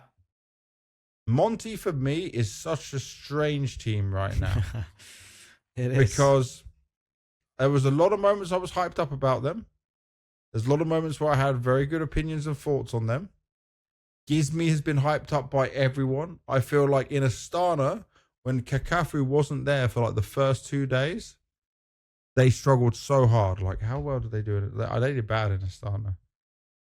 They lost to Furia, did beat Magic, then they lost to Falcons, just about beat the Huns, and then lost to G2 away from playoffs. I feel like Kakafu also deserves a lot of credit as a coach. The biggest player I have a problem with is Azuwu, because even for his roles, I can't work out. Like, but I think they could get someone better. But I think the biggest thing about Monte is like, yeah, they beat everyone that's below them, but they get fucking demolished against anyone who's above them. When they played Furia in Astana, got thrashed 13-3, 13-3. They don't have a chance. Without Kakafu. And it's like, that's the problem I have with them. And if you're going into this stage 2, you played G2 in Astana. You went 13-2, 13-4. Like, you don't have a chance. And if you're going up against this, and if you do not beat big in your first matchup and get yourself some extra lives through this stage in the best of ones, I fear that, they can only qualify essentially if they are going to play only stage 1 teams in the best of 3 stages. Yeah. How many of them is it their first major? BMAS must have been at a major before, but he was at a major where he had no sticker. Afro definitely has been. Gizmi has been at one, right? Has he? Wasn't when he was a stand-in? sub? When he was a sub. Let's have a look at this. So, Rainwaker, no majors. Afro, he obviously has been at majors before. Just going to confirm. Maybe Gizmi didn't play. I don't know. Should be there.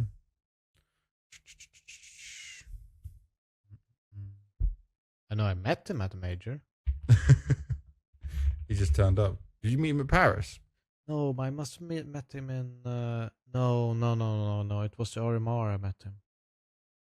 Okay, look. Stage 2. Major rookies. Rainwaker. Afro. Afro's a major rookie. What? Gizmi and Azuwu. So it's only been... Bro, what? How has Afro not been at a major? Was he not? He must have not been in the Fnatic. He must have left before when they made it that run. Oh, he was there for over a year. Afro's 26 as well. Crazy. That's crazy. Okay, so they got 4 major rookies. BMAS and Kakafu are the ones who are going to be leading the charge of that. Game plan, the way of calling is going to have a lot of focus on for them and how ready they can be. And remember, they've got a bit of a grudge match going on against M80 at the same time. They know the big guys very well. They're in the same circuits. They're playing the same tournaments. Doesn't matter they haven't played each other. Tabson said on that interview, they know each other well. So that means they must be practicing a lot against each other. So I feel like Monte would have been a team that would have been better to have started in stage 1. Stage 2 might be a curse for them. I would agree. The one plus sign for them is that they will automatically have their first game against the stage 1 team, right? Yeah. That helps. That's the only plus, because otherwise, if you would look at them starting stage 1 and maybe they would be matched against a Spirit or Legacy or FUT, I would see them struggle, but their best shot is beating big in the first game. Yeah. Okay, after Monte, we've got 9Z. So 9Z, I got very hyped about them in Astana, beating Paravision, Falcons, and Mouse to go 3-0. But then they lost to Magic 2-1, and they should have won that game. They threw it in their own hands back in Astana. We covered that on this one. They've had good South American events, right? Losing to Legacy, but winning events where Legacy's not there. They've got on their team 3 major rookies, Huasopik, Luchov, and Mayan. Luchov is the one I have my eyes on. This guy is sharp. This one is incredibly skilled. But look at this. The stakes ranked event they had before this was bad. So what I understood, and I'll try and double confirm this when we come back on some later episodes. But after Astana, they had to go back to South America. They had something to do there. Then they needed to go to stake ranked in Europe. And then they've stayed in Europe since then. That could be good for them. Yeah? And they also get FlyQuest in an opening game. But I'm still one really good event in Astana hitting 5th to 8th is respectable. But because that staked ranked was rough and you lost to Sharks, who didn't qualify and you should be beating, that's a domestic team, beat Heroic 2-1, but then lost to FaZe 2-1. I think there's different expectations from them. I expect them to have a chance of going through, but I put them in that 3-2, 2-3 category. Yeah, I'd probably agree with that. I think the one thing, they have a unique way of playing Counter-Strike that is entertaining to watch just because it's that old kind of like they're really good at pausing in the middle of the round, making Hmm. sure it's awkward to opponents. Now, it's a tough style to play and get a grasp on, especially if you have a lot of nerves and you're stressed because you're playing so surgically that you make a wrong decision, you make a mistake, and you'll essentially kind of give too much information for the opponents.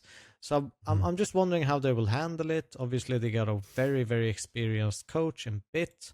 Yep. Um, and I think they're dangerous. I think they can definitely upset big teams. They've shown that. Maybe, it's even bad for them playing against the FlyQuest in some essence. Just Mm. because, I don't know. It's a tough one, but I definitely have them around that like 2-2 area. Hmm. But it's a very, very tough stage because at some point I'll probably I'll put them in the lower 2-2 area. I'll probably put them more Okay. towards the 2-3 than the 3-2.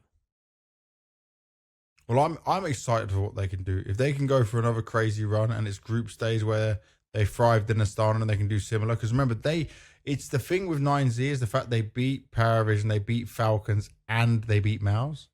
Yeah, Now, but don't you Mouse and feel Falcons had like new rosters. okay? But let's just paint the picture. Don't you feel like the surprise factor for 9C is a little bit gone? They kind of came in swinging from that event. No one really thought about the Mouse victory in the prior event that much. It Yeah, was just like Mouse were shit. That was like the sentiment back yeah. then. No one really paid respects to 9C that much. Now they had this event. Now the eyes are looking at them. People are more prepared. People gonna have to kind of look into their game and they probably watched some of their games Hmm. comparably to before. So I feel like, yeah, they can play great Counter Strike, but I'm wondering if the surprise factor is a bit like they've opened the curtains for it. Maybe a surprise factor in gameplay, but I think the individuals can still hit in this Oh, stage. yeah, I think 100%. I'm and just that's what looking. I get they'll scared because rely I on look at that. FUT, G2, Legacy, you know, Yeah. GamerLegion. There's so many good teams that I'm wondering who will. Let's put it this way then: 9C versus BetBoom. Who would you favor? Oh. Because that's essentially the last spot. Oh. I'd favor 9Z, but that's just because of bias of what I saw in Atlanta. But we have to just. It's hard Atlanta, to sorry, look at Astana. this stage too, but if we're going to be completely brutally honest, the eight Hmm. weakest teams are probably 9Z, BetBoom, Monte, M80, TyLoo, Big, FlyQuest, and maybe Pain or MIBR. MIBR, yeah. So, because the other ones are Spirit, Legacy, GamerLegion, Astralis, FUT, G2, Bait, and Pain. Yeah. So I'm just like, in stage one, I think they would dominate, but this is stage two. The competition is just through the roof right now. Yeah. Well, no, I get the point you're making. Well, you mentioned one interesting team there we can move on to at least. Yeah, In Pain. Pain is the next one. Obviously, when we did that interview with Big Azera, woof, he he was now confident. he was confident and he thinks he's fixing things. He's given up some positions as well. He didn't want to let us know all the position changes, but they are making some swap arounds. We spoke about the struggles we've seen from Snow, right? Where like for this young player that is so talented, we've still not seen him level up to what they need from him, you know? They don't have that superstar. The safe AWP problem is still a problem for me. This is what worries me the most. Because yeah, he has experience, but he is not NQZ. NQZ is a better AWPer, is a better player, in my opinion. So I'm on the edge about how well Payne can do, but we learned so much, right? They've been on this grind. They've been on the road since Atlanta. So the 9th of May, because a couple of days to get ready and come to Atlanta. So they have been on the grind without any break. They've been straight on boot camp into Cologne stage 2. This is a team where if it is working, Big Azera can call around it. But I feel like if they hit a block or they don't get that output that, remember, we haven't seen already from Safe. He's been not the same output. Big Azera said he's a bit more aggressive, right? They need to tell him to be passive at times. And if you get too aggressive against somebody who's more skilled, more up to date on the meta, playing recently Orpas, he's going to get caught. He's going to get caught. And they can't be playing it like that. I think in terms of, the stage 2 teams coming in, they are, I think, one of the weakest. I don't know too much about this Pain and what form they're in. But if I just look on paper, look at some of these results, they do have a tendency to level up a little bit for majors, but Pain looks like, a team that I could see big winning, against TyLoo, M80. I feel like you see TyLoo winning against Pain. I could see it happening, yeah. I'm a big TyLoo fan, but I can't see it because they lost recently in CAC against it was 2-1. So it's not a crazy. It's not an impossible. I'm just saying, like, they're not from the stage 2 teams. They are one of the weakest. That's just a fact. Yeah. It's if there's anyone's position the stage 1 teams are grabbing for, it's Pain's. Pain, Monte, 90. It's going to be a very, very tough stage for them. I think they have a chance of going through, but definitely a 2-2-esque team for me. But I'm a little bit worried. I'm not sure I can take everything Big Azera said, on face value and just believe in that. Yeah, it's a lot of him hyping it up. Yeah, I do think they're better than they've slowly, ever since they got Safe, they've looked more stable. VSM and Pariah Jr. has kind of gotten into things. I think there's potential there, but I'm wondering if 1 month with Safe is a bit too little for them to really, go into that flow mode, which I think is necessary if you want to make it out of stage 2. You have to be interconnected with your teammates. You need everything flowing and everything matching up and clicking. And I'm not sure that I reasonably can say that Pain is going to be on that level for this stage. Yeah, could be a big problem. Could be. We'll wait and see though. G2 next. Now, obviously, we had Heavy God on the podcast as well. He was chatting to us. Obviously, they had a boot camp as well. Then went home for a few days to reset and be ready for a long run. For G2, this is a formality. Playing stage 2 is just what it is. This is a team, especially after where the last majors have gone for them, it needs to be playoffs, right? And they can take it step by step and they can tell us about that all they want. But I mean, it was Austin 9th to 11th, Budapest 9th to 11th in stage 3. This time they're starting in stage 2. This should be one of the teams looking at a 3-0 and a dominant form. They have all the by the way, this is where I'm expecting a Sunpire's farm. I'm expecting there's not a single player on this team I don't expect to do well in this stage. I think G2 should they should farm. They should go 3-0. They should go 3-1 at least, very minimum. The one thing I'll say about G2 is they have leveled up in terms of facing lower tier opposition. They seem to always kind of win the games lately. They struggle against top teams, like if they would play against a Spirit or someone like that. But overall, even some of the stage 1 teams they've played recently in stake ranked where they won. Yeah. They played BetBoom twice. They played GamerLegion. Well, they got a ton of experience against BetBoom. Yeah, we're going back to back.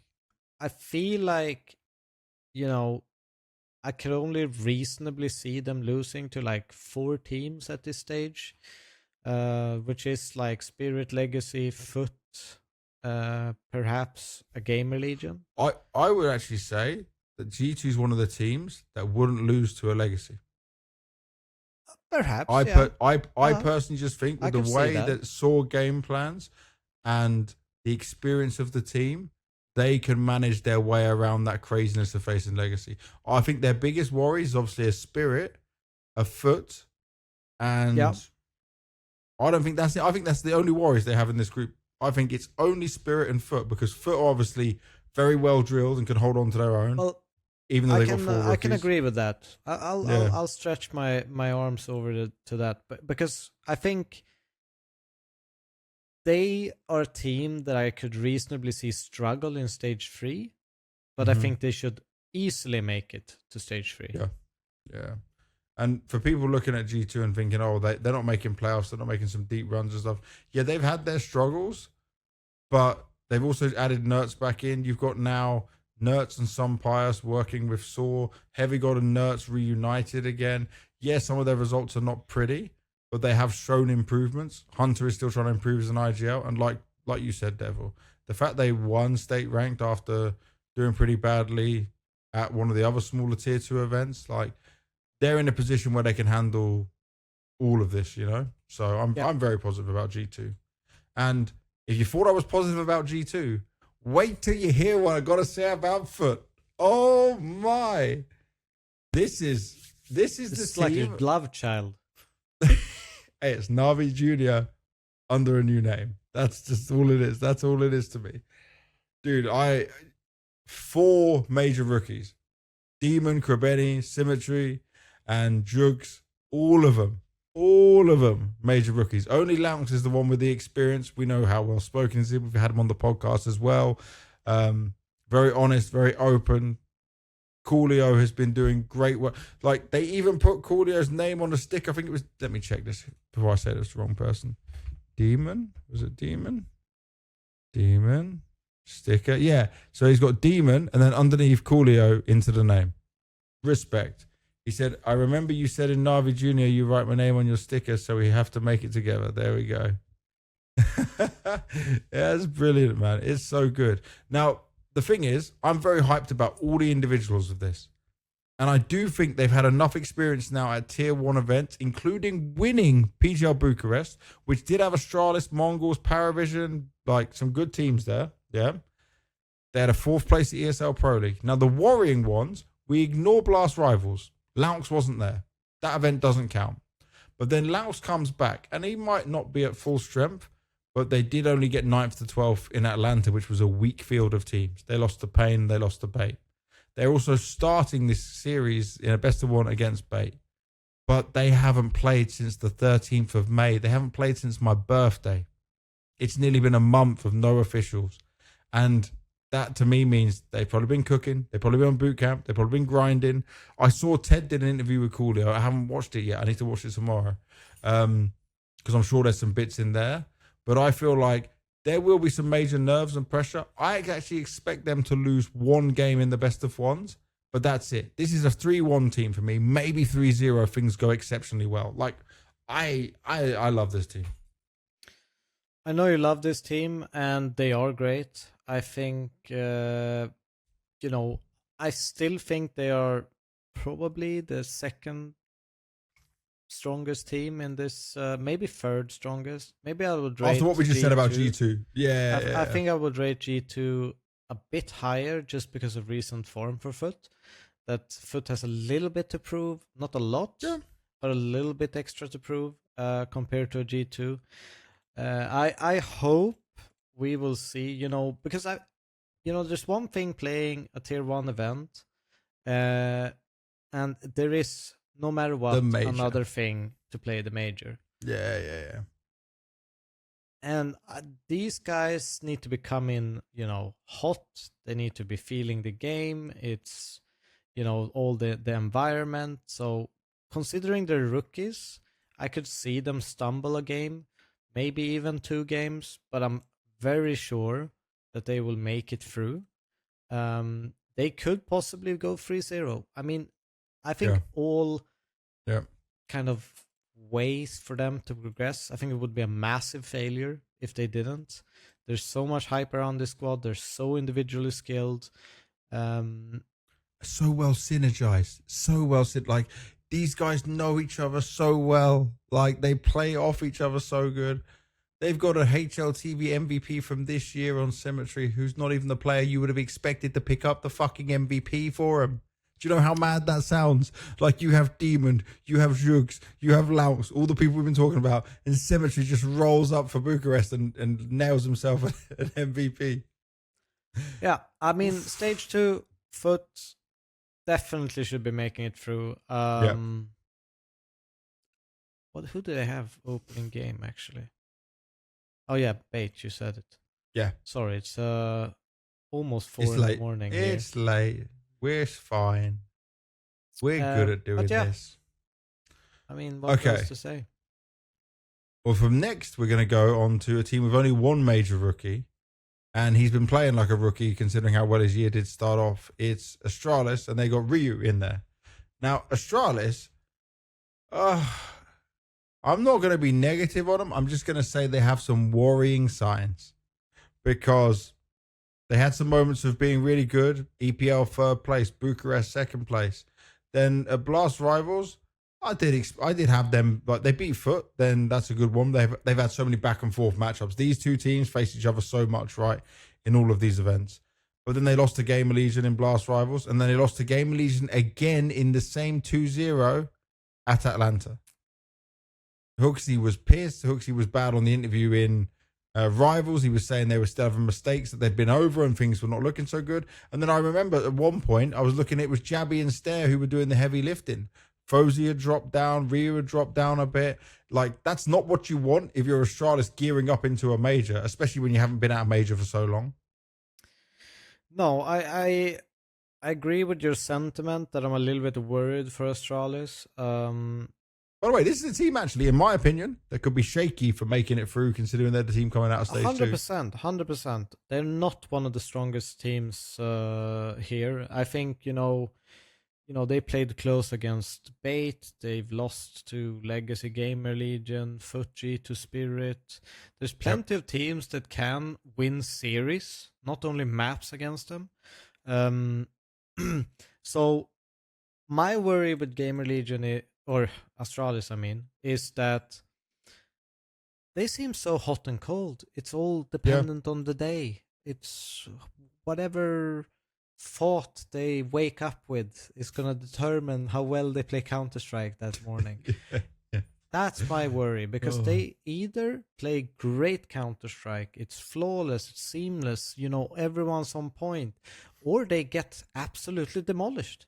And Swiss stages have been a massive issue for them. It's been a massive issue. And that's not even best of ones. That's best of threes. Yeah, that's best of 3 Swiss stages. We've seen them a bunch of times impress in the first match, disappoint in the second, bounce back, and then, somehow go out 2-3. I think they've even been 2-0 in some stages and gone out 2-3. So it's, I wouldn't be surprised by seeing them go out early, but I wouldn't. It's a weird one. It's such a flip of the coin. Oh, it depends on which version of Astralis we get after, if they've boot camped or what they've done after Atlanta.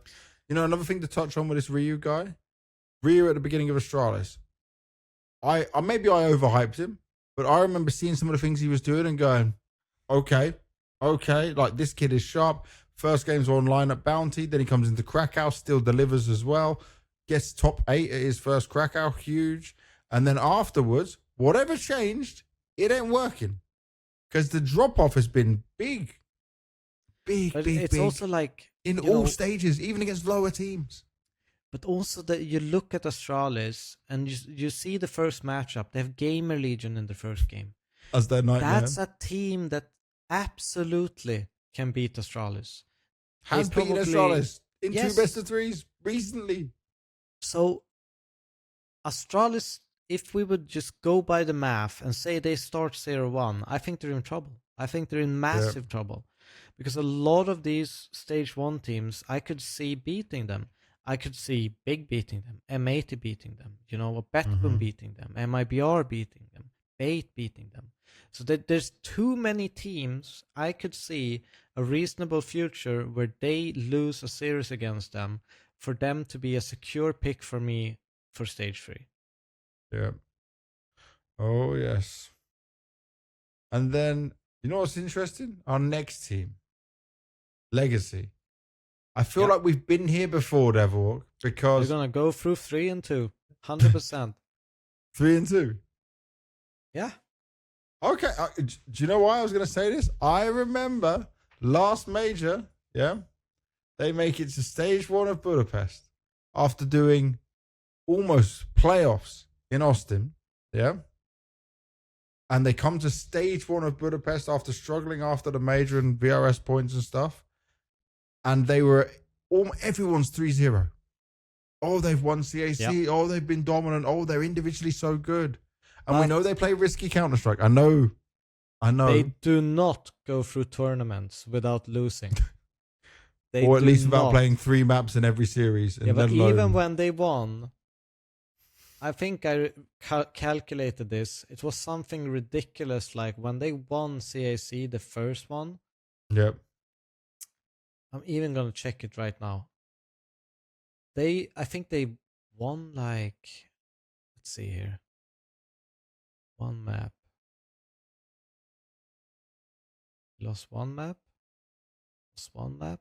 Lost one map. Every Lost time. one map. Lost 2 maps. They lost like 7 maps when they won CAC. Yeah. Yeah. And it's gonna be like that. They're going to lose maps. 100%. I would be very surprised if we see Legacy go 3-0. They're capable of it. 100%. 100% it's they're the capable risky of Counter-Strike. it.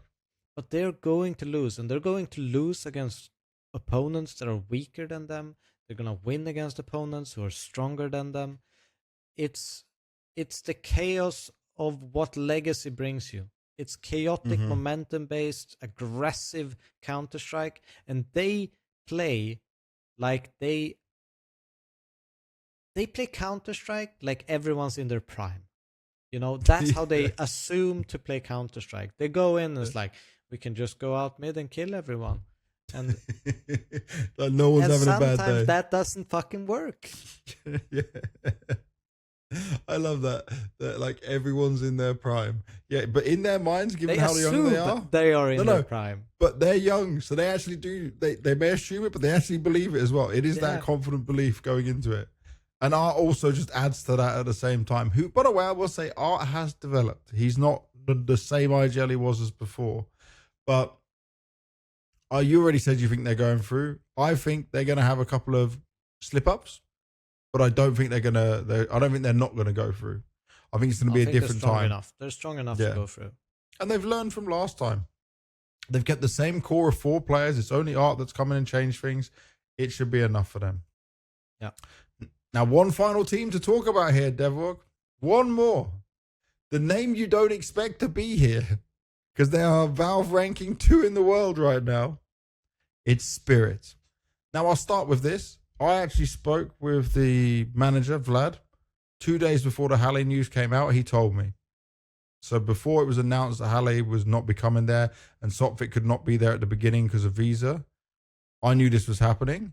But I wasn't that worried because Halle and Sopvik can do everything online for the point they need. Yes, they won't be there for the call-outs, but I mean, they had Sopvik there at some times. And Magix was doing extra prep anyway. They'll know how to get ready for the games. But also, just Donk and Shiro is enough to annihilate everyone else in this stage. And buy them time. Like, and then if Tanir just has good games, and Magix has a couple of those crazy games, and Zontix just body shots his way through everything, Spirit is like the easiest 3-0 pick possible. I don't see them losing to any team. I don't see them losing to even FUT in this stage. I think Spirit is in such a strong state right now. It's the best Spirit we've seen. It's, everyone firing. It's not only all on Donk. Donk magic still happens. It's not like it's out of it. Well, it's just because he's so even good. if he's dead, we've seen Tenir, Sontex, Magix all have moments that pull them through games. Even top fragged, even been the best player rated. Hasn't always been donk every single game. Yep. This is a scary spirit. This is a spirit that I have at least top 4 at this major. Okay. Yeah, that's fair. I do think when it comes to playoffs, obviously if they get there, I mean, it's that always need- a draw thing. I'm not about the draw. I'm on about they need to have Hallie back by then. Or if at least not Hallie, Sopvik has a visa and can be there. Like, I don't think they handle playoffs so well without a coach behind them. Okay. Not having him there is gonna be, not having one of them two there is gonna be something. Because like, let me go find us the actual statement. The actual statement that came out.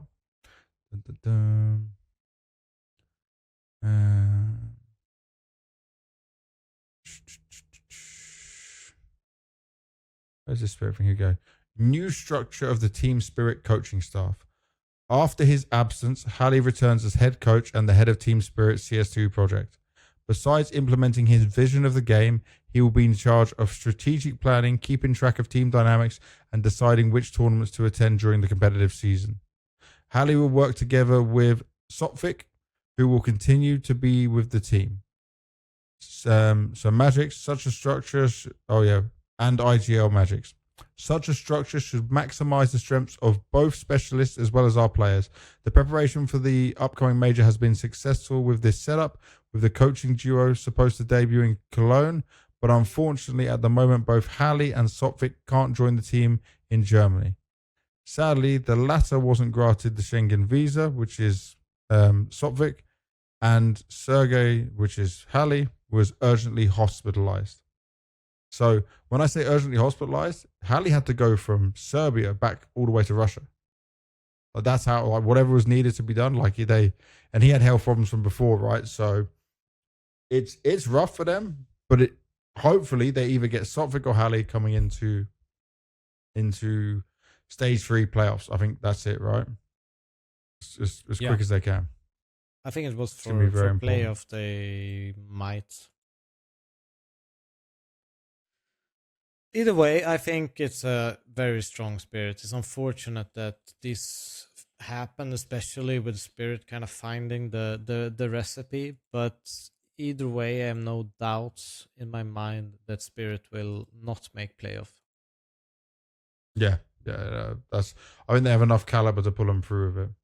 So that is everything you need to know about the teams, of where we're at and what we've got going on with this part of the major.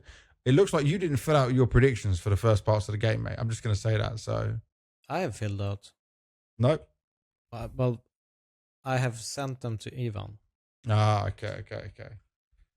I'll just trust whatever you're going to say. I'll trust whatever you're going to say. Let's go down. So the opening matchups, right, are starting with...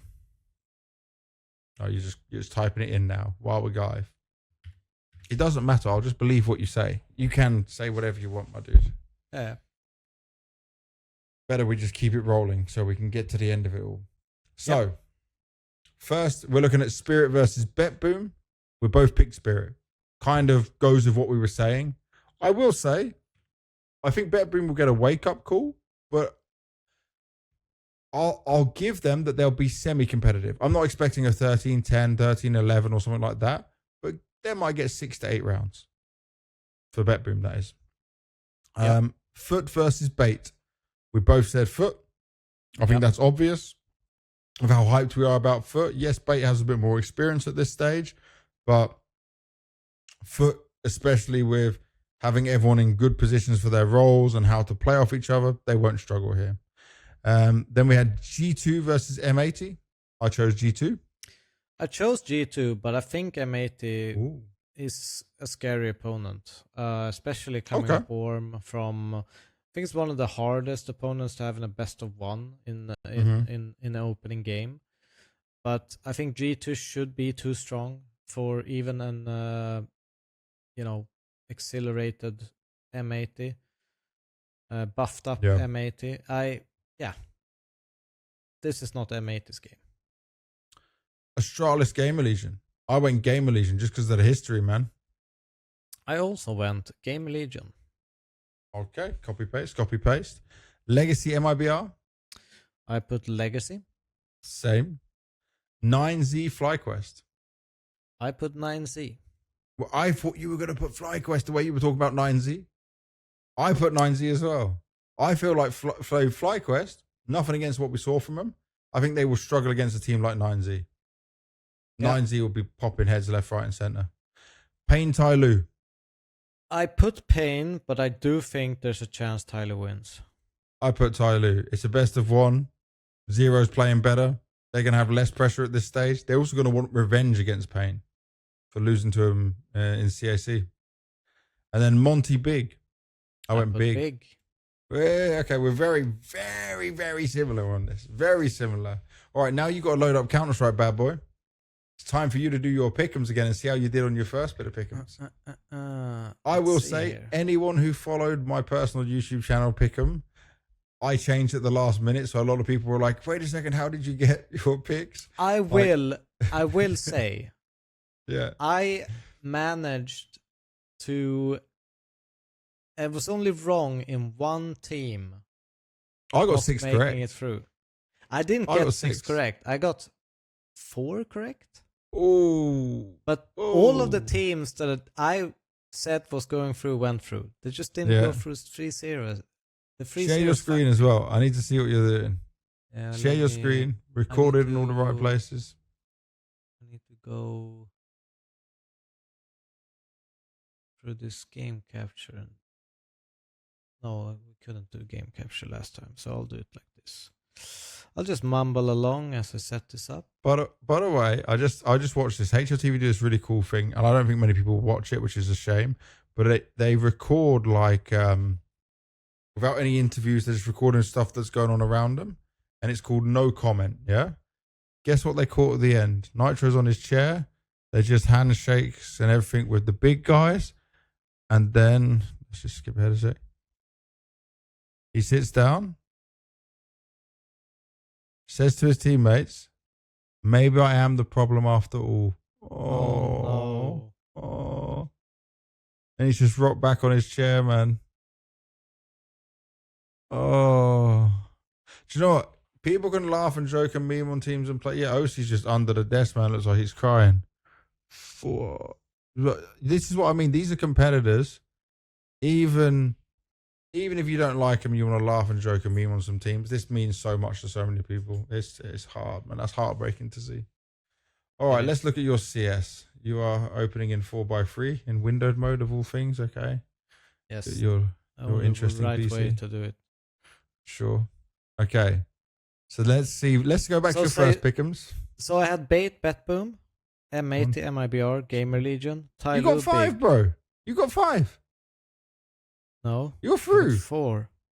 No, because Bet Boom went 3-0, and so did Bait. Oh, wait, you didn't know. No. Click show final. Yeah, okay, I see. Yeah, 1. So I had GamerLegion, MIBR here, Bet Boom, Bait here. You got 4. M80, sorry. TyLoo, Big. I thought you just nailed it all of a sudden. Then, yeah, now I'm seeing it. Damn. No. I had the right teams in the right spots, I think. I don't know. Maybe I could have gone on Bet Boom there, but I thought or Bait, Bet Boom or Bait. Situation that would lose a game. Either way. True. Stage 2 then. What are you cooking with? Let's have a look. Easy. The second 3-0 is hard. The second 3-0 is very hard. I'm wondering if I put G2. This one is I think stage 2 is quite difficult. Yeah. I think Legacy 3-2. Mm-hmm. I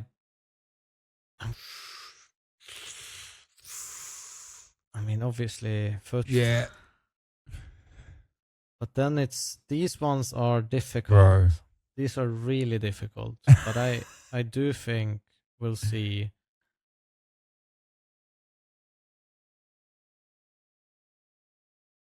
I'm wondering. I think I made. How much recency bias are you putting into that previous stage? God damn. Let's do it like What is this? Okay, so he's got Spirit G2 and 3-0, and then his 3-1-3-2 is FUT, GamerLegion, BetBoom, MAC, Big, and Legacy. You're sniffing high off that stage 1.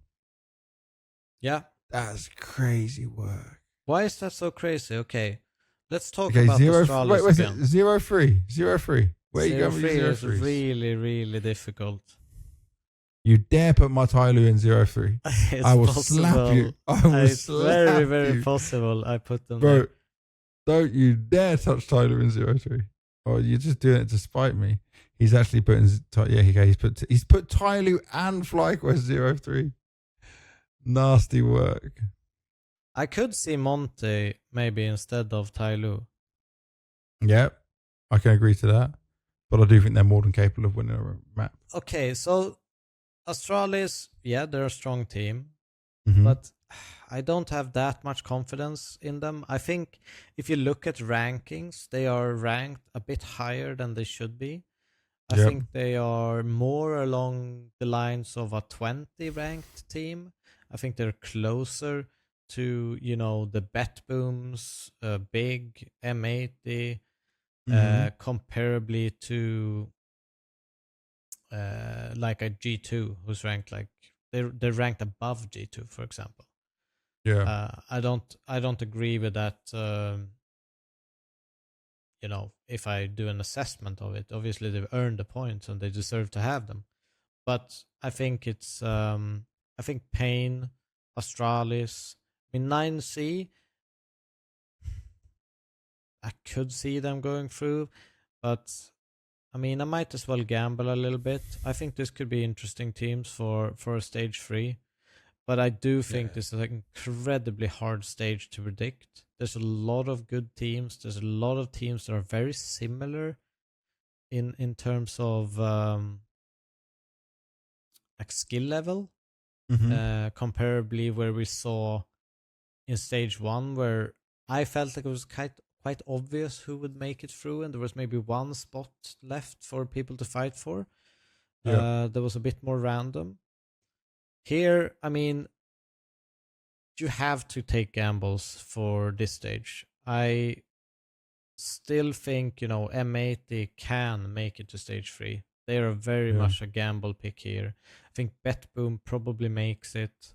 FUT, solid. GamerLegion, they need to step up a little bit more. Yeah. But I think they have it in them. Legacy for me is a clear 3-2 team. And I'm just honestly hoping for Big. The Big, I think you've been sniffing the stage 1 glue at that 16-0. Yeah. I'm not against it. I could see myself doing the same. I just think you are like, you're really in it, You are really in it. Yeah, but I think the one thing we also have to consider is, yes, stage 1 teams are technically worse, but they've also played, they've gone through it. All the other teams, they're arriving a little bit late. Probably arrival day was 1 day ago, I mean, since we started this recording. But having to, kind of gone into the environment, gotten used to it, knows the setup, warm in their clothes. The other teams, it's really hard getting practice when you get there, you've set up. You're a little bit cold, and I think that might, in a tight, except for the top, I think everything else is quite tight in this stage. So I'll give these teams a little bit of the benefit of the doubt. And we've only got the Q&A left to do. Yeah. So thank you very much for your Pick-Ems, DW. You didn't succeed in stage 1. So let's see what happens in stage 2. I succeeded in my mind because I picked. Oh, mate, shut up with this. How many? Okay, show me your Pick-Ems. We're literally going to finish this episode and I'm going to go to the gym. Show me your Pick-Ems right now. Yeah. And let's see who has more correct advancing teams. I have more correct advancing teams. How do I share? Show me them. I'm doing it. Give me a sec, mate. I'm not technical like you. I want to see this right here, right now. Bet boom, MIBR, big, MAT. I had one not correct. Heroic. Yeah, me, one not correct. So, and I also had a 3-0, and I also had a 0-3. I have you didn't have any 0-3. 3-0. No, you didn't have any 3-0. Who cares about this? No, the system don't is so try. fucking shit. Don't move the goalpost now. I won. You didn't win. We had the same amount of correct teams. No, because how? Advancing. That's the only thing that matters. Picking the teams that advance. For people to know, he is saying because he had 2 teams in 3-0 who did advance that he's had that correct. We had the same advancing, but I also nailed the 3-0 with bait. It's just a gamble, man. Pure gamble. I had 1, 2, 3, 4, 5. So if M80 would have won the game, 6, you would have lost. 6-4, 6-4, 6-4. That's how it is. Okay. I think it's a bad system. It can be a bad system we want. I still think we had the equal amount of teams right. That's just how it is. Winner. You're not winning though. Right. You can keep saying all you want. I'm not arguing with you. I know I can feel good in myself that I won and I'm happy. We should move on to Q&A. You changed yours. Last minute I changed mine, but I still win. I still locked it in. We need to go through the schedule and the times though. So we're going to put the same graphic up for all of you to know what's happening for all the games. The same times as what it was last time, but for anyone that missed it, there you go. It's on the screens now. And then we'll start opening up into our Q&A. We'll leave it up for a little bit as well. The first question asked, by the way, this is harsh. Cube, he says, should NRG disband? Yes or yes? I don't think they should disband. I literally said earlier in the podcast they should just keep the same players and rock with it and keep working. It might be impossible because they might all now like actually just break down after the way they lost. And Nitro, I just read out what he said in that no comment. That's tough, man. This is going to hurt them for so long. Like the player break is not even enjoyable for the first 2 weeks. And then you're probably back to practice the next week. Yeah. I mean, I don't think they should disband. I think they're a good team. It's unfortunate what happened. Mm-hmm. They put themselves in a situation where they should have won. And I think if you leave it at that, they did really well. Well, I mean, considering everything. Yeah. All right, next question. After that 12-0 comeback, how far do you see big team going in this major? This is from Crow. And you think they're going to stage 3? I think stage 3, but I think that's about as much as big can muster. I hope to see him in stage 3. I think it will be exciting. I think it will be great. With some German representation, some excitement, some home team to cheer for. I think it's going to be tough for them. It's definitely not a guarantee. But I think it's a big buff for them going through that game. Mental fortitude, bring that with you. It will keep you energized for weeks to come when you have a game like that. So I hope that they can bring that energy into stage 2 and do well. It's all about how they reset after this game for me, right? Because there's going to be so much adrenaline, all these things pumping, all this feeling, how all those early best of ones go. I do think they're in a place where they could get to stage 3 and be in front of a German crowd as well. But I still think they've shown enough holes where it's still going to be really hard for them in this stage 2. So for me, I've not 100% decided on my Pick-Ems yet, but I'm thinking we might have them in stage 3. I'm kind of in similar thoughts to Devilwalk, but it's still a coin flip for me. Zappel says, Liquid disband after this. Not disband, just change 2 players. They can't disband. We don't want Liquid as an organization leaving CS, but I also would not blame them for leaving CS. That's what I will say fairly, you know? Okay. Kanareka says, even if this is a stupid question, Rachel R has mentioned recently that catching a cold at events is super common. With Who's everyone Rachel mixing... it was some Ivan said it was some Russian streamer or CIS streamer or something. I don't know who it is, but with everyone mixing Rachel. together, is the LAN flu really that brutal behind the scenes? I'll tell you what. I've had some terrible fucking LAN flus.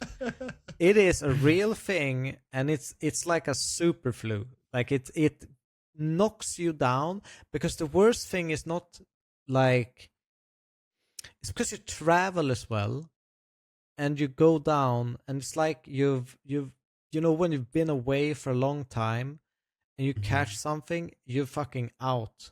You're done. You're done so. And it always happens, especially if you go to like the after parties of events and you mingle, you drink, and everyone's, been staying in the same fucking city for like 20 days. You're eating food, and you've seen how it looks in some of these player hotels. There's like food the entire fucking walkway of ordering midnight fucking sandwiches and shit that stands out in the hallway when they leave their. That doesn't get you ill though. No, but it's not a incredibly sterile environment. Let's put it that way. It's a bit of a degenerate lifestyle. So I'll say this, right?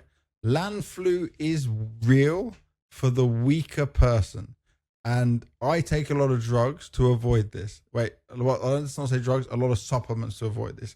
Anyone, including Devwalk, who's been in my room. Yeah, that sounds terrible. I just, like over-the-counter drugs, like legal drugs. Devwalk's been in my room. Devwalk's been in my room. Wait a second. Yeah. That's just my diabetic injection. Devwalk's been in my room. I have a table which is just lined up of all different supplements I take. Now, a lot of supplements I take just for like general health, well-being. But your room's also messy, like mine. Yeah, of course. Mine's just a shit tip. I just throw everything everywhere.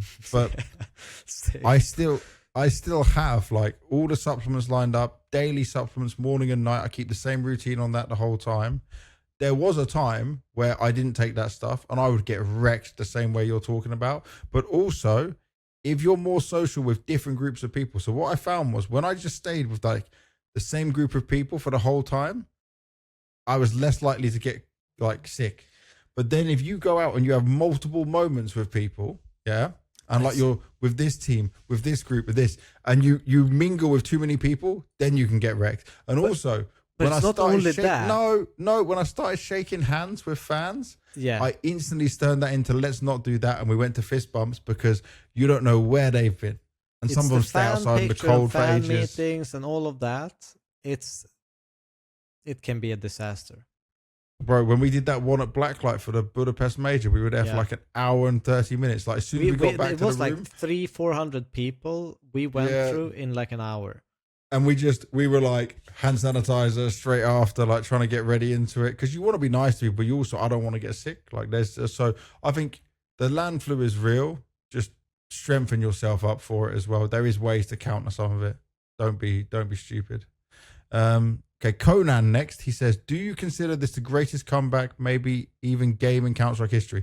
Definitely not the greatest game in Counter-Strike history. That's not true. He's talking about Big versus NRG, and he says, if not, what do you think it is? I still feel like Na'Vi... I think, like, greatest comeback, it is finish. Like... It might be the greatest comeback. Definitely not the greatest game. But it's not in the greatest game. Yeah. Yeah. And it was a high stakes game, but it was still only stage one of the major. Yeah. And he says, if we don't think it is, what do you think? So I don't think it's the greatest game, but I do think it's the greatest comeback. So we'll give you that. The greatest game for me was that Na'Vi versus FaZe Cologne 23, was it? When FaZe won Cologne. But two come to mind for me. It's the painful one for Liquid 24. Against the Brazilians with Cold Sierra making the comeback with the jumping up on Mirage B. Mm-hmm. It's also the comeback for the American Major win against FaZe. 22. When FaZe lost the major final. Yep. I think those two. 2022, that's the final I'm remembering. Oh my God. The Stockholm. No. 2022 Cologne final. Oh. Navi versus FaZe. 16-13 Inferno, 16-13 Overpass, 19-16 Ancient, then 16-9 Mirage into a 16-14 new. That was incredible. That was just incredible. FaZe won it in the end. I would have loved obviously Navi to win, but yeah, that was such a sick final. That was the best for me. All right, next. Scourger, at the next major, can we have an AACS podcast party, please? And then he also said, Podcast at party. least in Europe, or fly me out for a non-European event. Bro, I'm not paying for you to come to Singapore as the next major. Bro, It's expensive, man. it's expensive, and we got no sponsors. We don't make much money. We just only make YouTube money, which is not great. I would love to do like a all about Counter-Strike live event into a party at the end. I think that would be really cool, where we just sit and chill with everyone afterwards. I don't know if we'll ever get to that stage. We don't even do live episodes at the moment. Obviously, the major was the closest one we came to it. Yeah, it would be pretty cool to just have like, I don't want to just copy HLTV's thing, but like do the episode live, yeah, and then just turn it into everyone chills at the end, off camera, off stream, but still keep the podcast vibe going, you know? So like people who actually came in person then get like a bit more of like a VIP behind the scenes thing. I think that could be cool. Then you can literally just ask questions all you want. And from the pirate himself, do you think Astralis might be coasting on their one title, considering the level they showed since then? Don't have them making out of stage 2. I agree with you. Same boat. I think they are kind of coasting on that. I don't think they're playing particularly well. I don't see them as... I see them, as more of a top 20 team rather than a top 10. He said one title. It wasn't even a title. No, it was a final. Final, yeah, it was a final. That's it. Yeah, that's well. It was a final and a third place, right? Third place EPL final, second place Bucharest. That gave them the extra booster points. Yeah, but it still will, unless they have a disastrous major, it still will help them out. You know, they're still in a good spot. Like, where are they ranked right now? The 10th. 10th, yeah. So they're still in a good spot regardless, right? Obviously, this could hurt them quite a bit if they do really badly. I mean, it's like this. Would you consider Fury a better team than Astralis? Yes. There you go. There you go. There you go. Where's Fury ranked right now? Below Astralis. See? Yeah, that's kind of crazy. That's a bit of the VRS problems in there. FUT is below, G2 is below, Paravision is below. Yeah. Things will get corrected at the major. Things will get corrected at the major. But that's it, mate. We're done for everything everyone needs to know about the stage 2 of Cologne Major 2026. It's very late for Devilwalk. It's 4:16 in the morning, and it's 3:16 in the morning for me. It's going to be a rough one, but I hope you guys have enjoyed it. I hope you guys appreciate it. We'll get this episode up as quickly. It's full daytime out there, bro. Mine's just pitch black. Mine's actually, I'm still I can in night turn time. my lights off. It's just fucking... You're just in your daylight. You're just in daylight. But we got more guests coming. Please just comment, like, subscribe. It helps so much. Keep watching, keep sharing with your friends. Post it on Reddit, HLTV forums, wherever can get some extra exposure. All of that stuff matters because we can't do it ourselves. So it needs the community and the fan support to be able to do it. But yeah, we're trying to grind as hard as we can for Cologne Major for you guys. Thank you for everything as always. See you next episode. Goodbye.